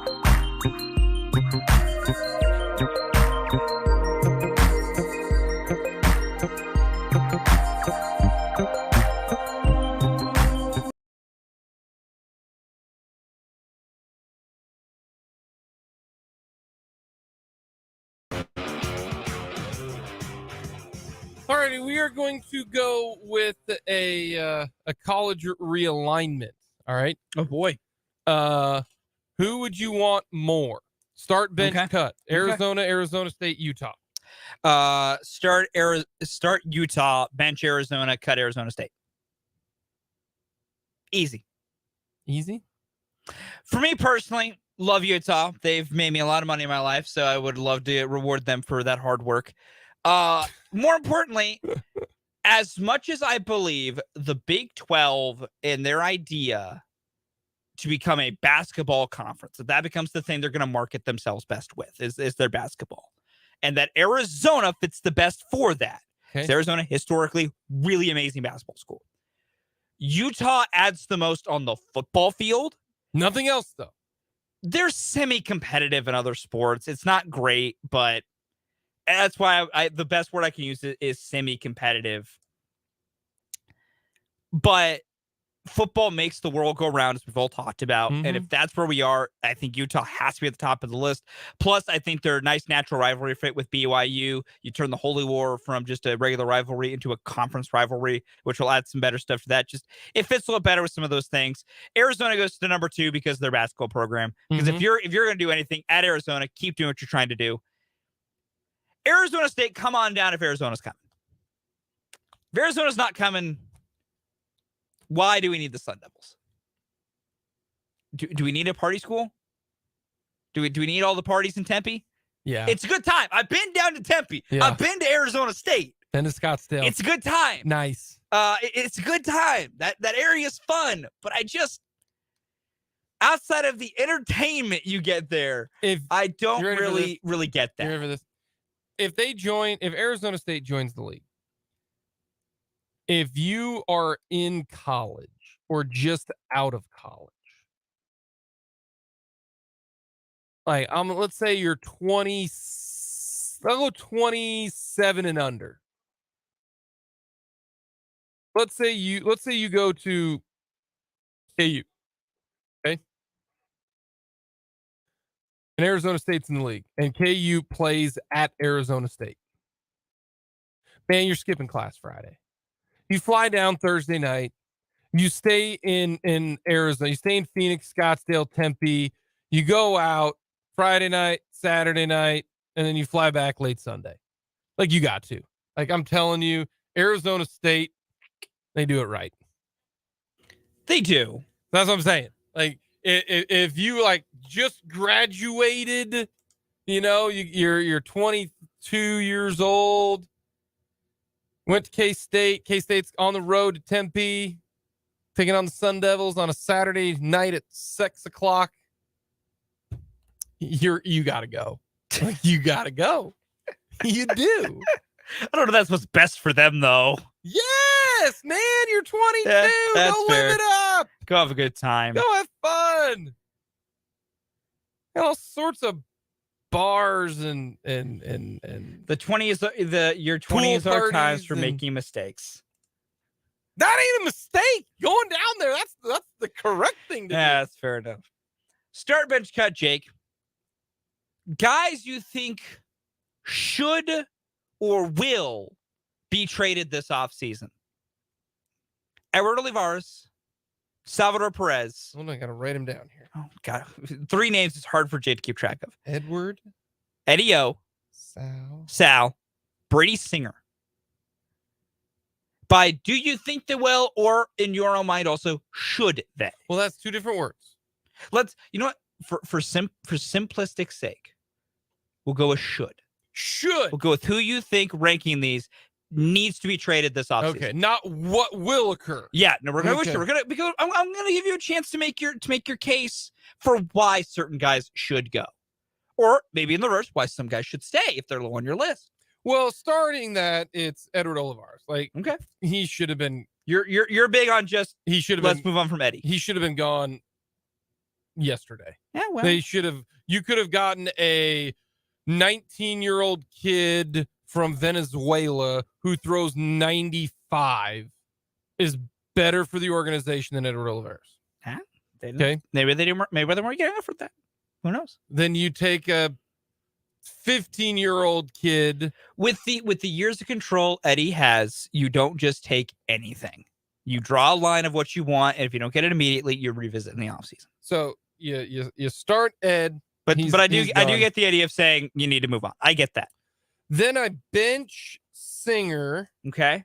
And I cut Sal. Okay. Because you're just not going to get what you're going to get for a return on Sal, especially if we don't know about the money aspect of it. No, they're going to have to eat something. Yeah, you're going to get more from Singer than you would Sal. That is 100% true. And they already made the mistake. When I say they, Dayton Moore made the mistake of not trading Whit Merrifield when he should have. Yes. If you're going to trade Sal, he should have been traded about 4 years ago. Yes. Barlow should have been traded 2 years ago. Yes. Staumont should have been traded 2 years ago. Yes. So I will go with, Sal's time has passed. The Royals are not going to, the Royals will never pay for a prospect. And if that's the case, then you might as well just keep Sal. You're going to make more money from Sal being in the ballpark than you would. Because people will show up to see his face. Yep. So I'll go start bench cut, start Edward Olivares, bench Singer, and then the last one will be Sal. That's about where I'd be as well. I think the best return comes from Singer, but the guy who needs to get moved is Ed. Yes. I'm cool with it taking till the offseason, but just that bat with no defense is just not something the Royals need. Other teams can work with that. Other teams can make it work. I don't think for Kansas City that it works best. Coming up next, we will finish things off with the latest news, give you a little update from Chiefs training camp and the Royals trade deadline. We will give you the results on what was the best and worst part of the trade deadline coming up here on Mic'd Up.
just openly on their board of trustees meeting, just saying, "Hey, we're here. Hey, don't forget about us." Like that's Good luck with that, thing. guys. That's another thing. Once Florida State, Clemson, North Carolina can leave the ACC, guess what? They're leaving. They're The problem gone. is that might not be until 2037. No, it'll happen before that. Just like it happened. Just like the Oklahoma and Texas left early, and USC and UCLA. When they figure out how to get out of it, they will. Yep. We just don't know when that will be. It's gonna be sooner than the like. That's it's gonna be sooner than 2037. Like that's why I think there might it's not gonna run out naturally. There might end up being 3 conferences. You know, that's what's wild. Man, ACC, why did you sign that deal? Because at the time, they thought it was going to be good. You want to talk about people doing things they regret? The ACC screwed themselves over so hard. Not as bad as Hunter Deckers did by gambling. No, that kid's an idiot. That guy's an idiot. That kid is an idiot. Yeah, real bad. And it's really funny. I have no sympathy for you. Nor will I engage in the bad faiths. This is what happens when gambling companies get in bed with athletics. Yeah. No, that doesn't change people being stupid.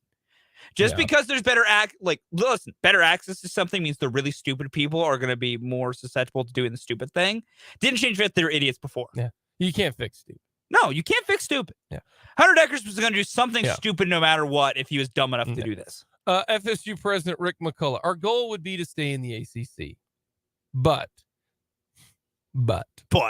staying in the ACC under the current situation is hard for us to figure out how we remain competitive unless there are a major change in the revenue distribution within the conference. There you go.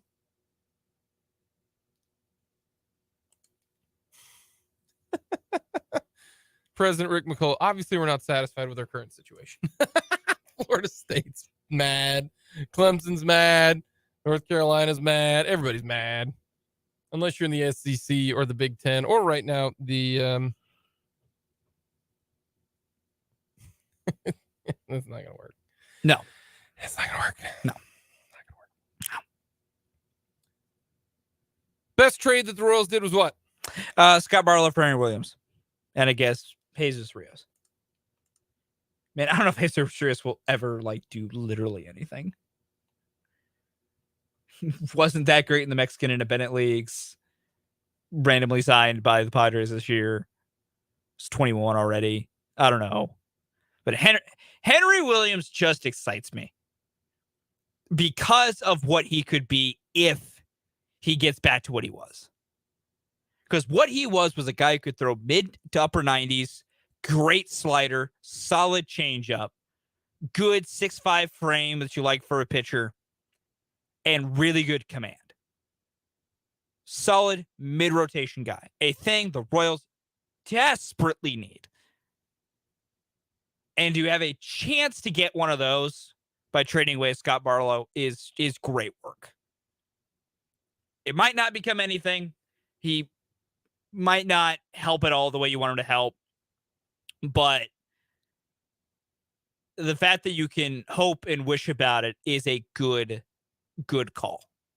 JJ McCullough has done enough for me to make me intrigued at what he's going to do this offseason to try and make some things work. Had they done nothing yesterday, I was ready to come on today and lead the charge for the fire JJ McCullough and everyone involved and burn it all down. But they not only saved themselves by making the 2 trades they had to make, they did it and acquired pieces that are helpful. You have 2 legitimate guys, Henry Williams and Devin Mann, that make you interested and should make you intrigued about the long-term potential of this team. And then they're winning. They won 4 in a row. A thing I didn't think we'd say this year with how everything else is gone. They are 3 wins away, Jake, from you Tuesday. Not asking me if they'll lose 107 games. Now, to get to that point, they have to beat the Mets tonight and tomorrow. They're not a crazy underdog tonight. They're They should be. They're not. The underdogness tonight should entirely come from 2 things. Kodai Senga for the Mets because he's good. He's their best pitcher left. Like, the new ace of their staff is Kodai Senga.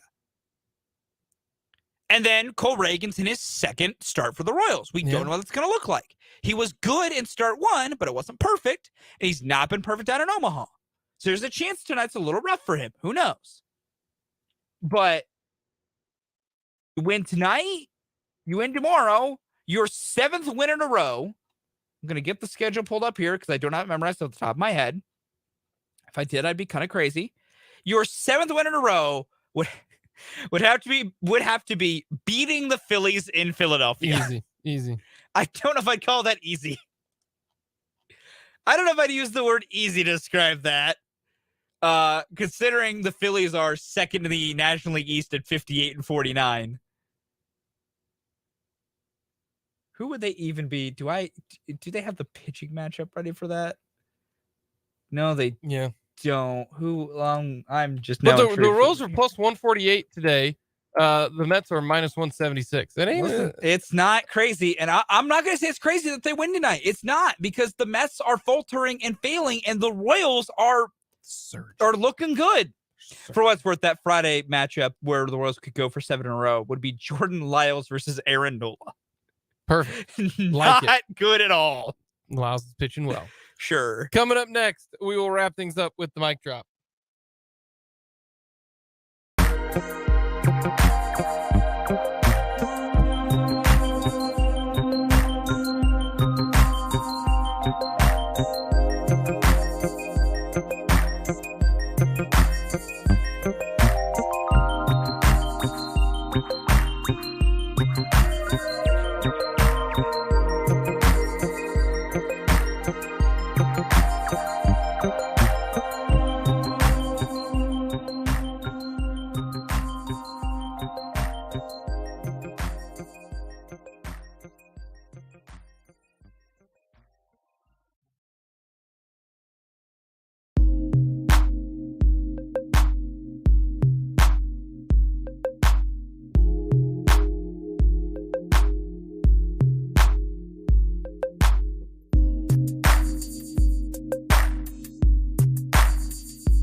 Alrighty, Fulton, what do you got for your mic drop?